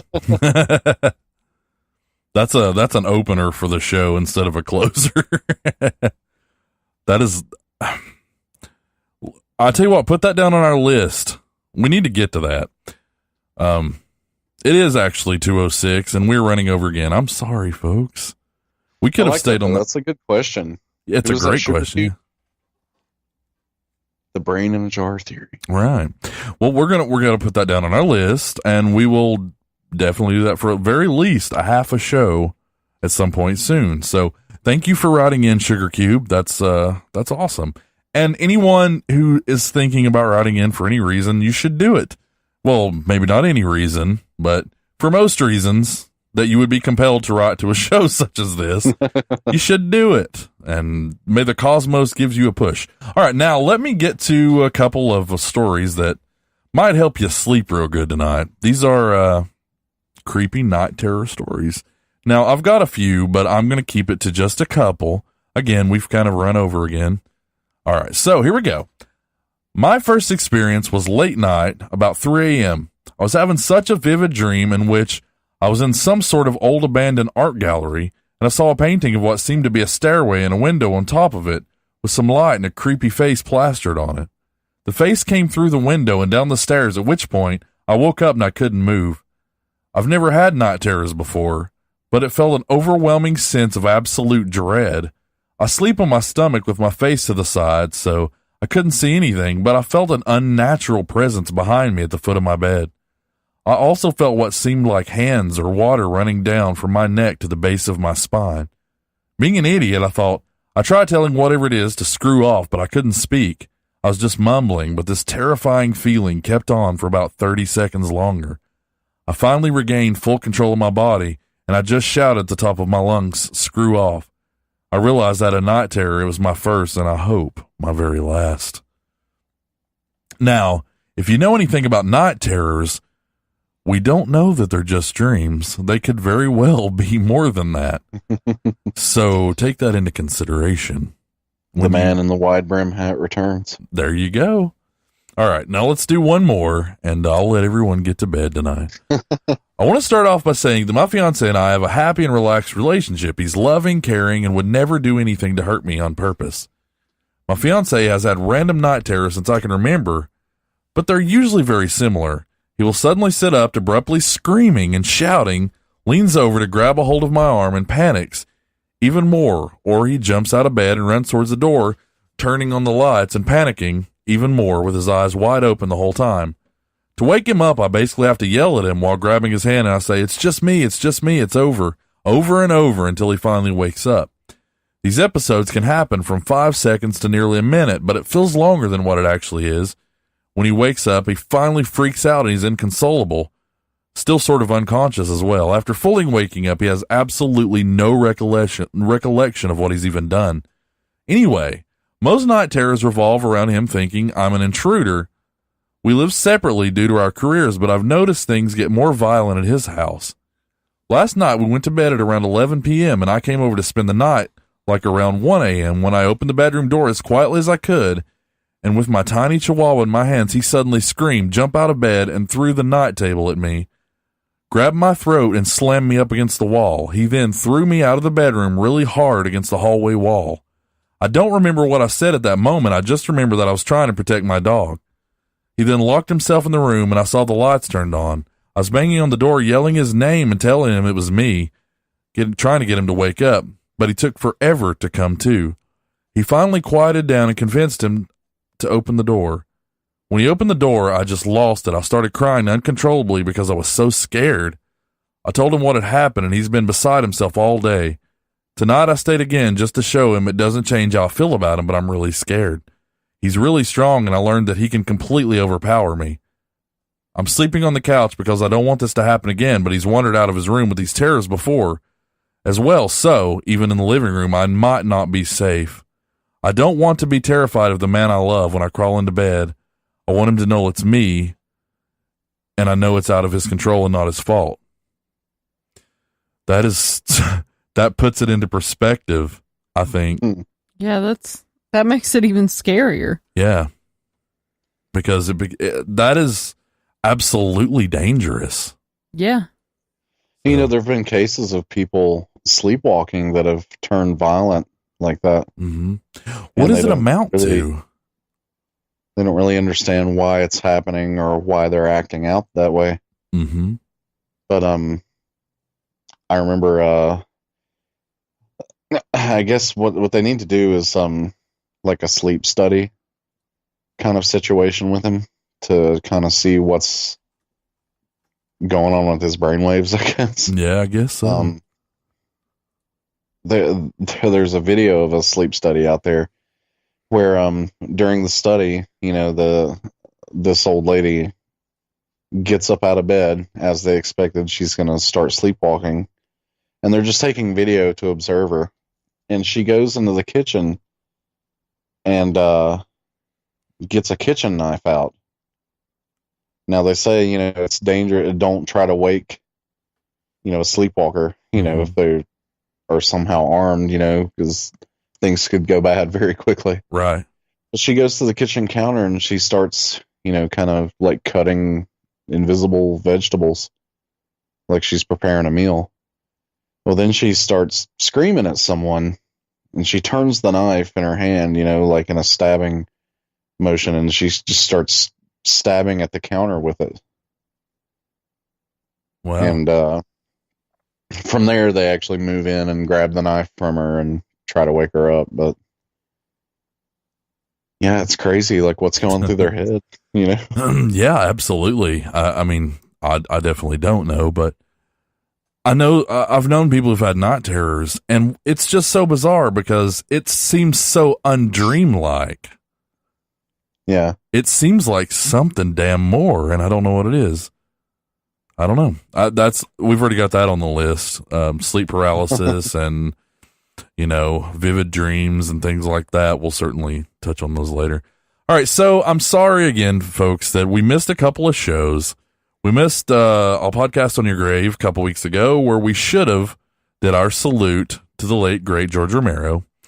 And we should have done Radical After Dark. Retro After Dark. What did I say? Radical. Well, it is radical. So Retro After Dark a couple of days ago we missed as well. We're going to make those up if you care. If you don't, come hang out anyway. Maybe you'll have fun. We try to do a lot of different stuff on those. that kind of set it apart from this.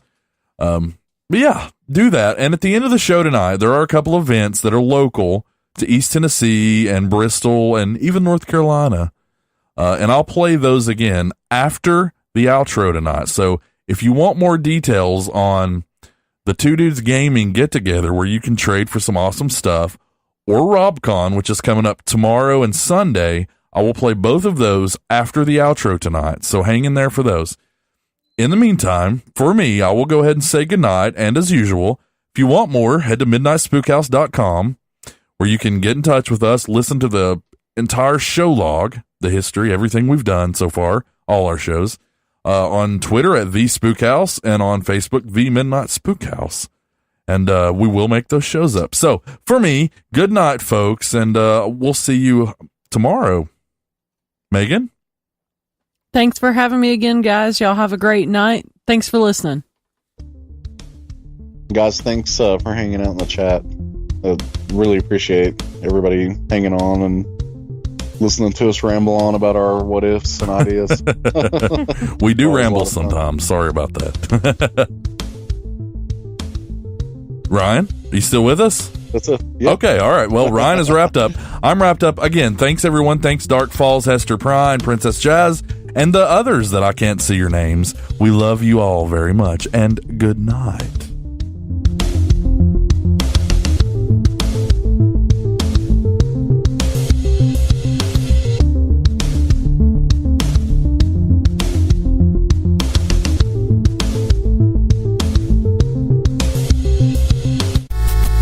Hey, all you lovers of gaming, head over to Two Dudes Gaming in Elizabethton on August 5th and 6th from 11 a.m. to 6 p.m. for a swap meet Rooney. Bring your own games, systems, gaming stuff you like to trade with others, but also bring your own table, car, covers, drinks, snacks for your stay. Come hang out. Not only can you trade with others, they'll also be given 50% trade bonus in store. So come down to the swap meet Rooney at Two Dudes Gaming, 831 Broad Street, Elizabethton, Tennessee, August 5th and 6th from 11 to 6 p.m. Coming up this weekend, July 29th through the 30th, at Viking Hall in Bristol, Tennessee, 2017's RobCon, featuring comics, toys, costumes, games, and more. Doors will be open from 9 a.m. until 5:30, and ticket prices are $10 for one day, $15 for two, and children under 10 are completely free. We'll have some awesome vendors and guests. Some of the vendors are Blast from the Past Toys, a Steampunk Live, comic book certification service, Force-Powered Collectibles, Sakura Sisters, and Pop Culture. And some of the headlining folks that you can look to see is Timothy Zahn, John Rock Upchurch, John Hairston Jr., Greg Bo Watson, and an absolute ton more. So go to robcon.org, get all the information, get directions, and head out. It's going to be a good time. Once again, it's 2017's RobCon, Viking Hall, Bristol, Tennessee, this weekend only.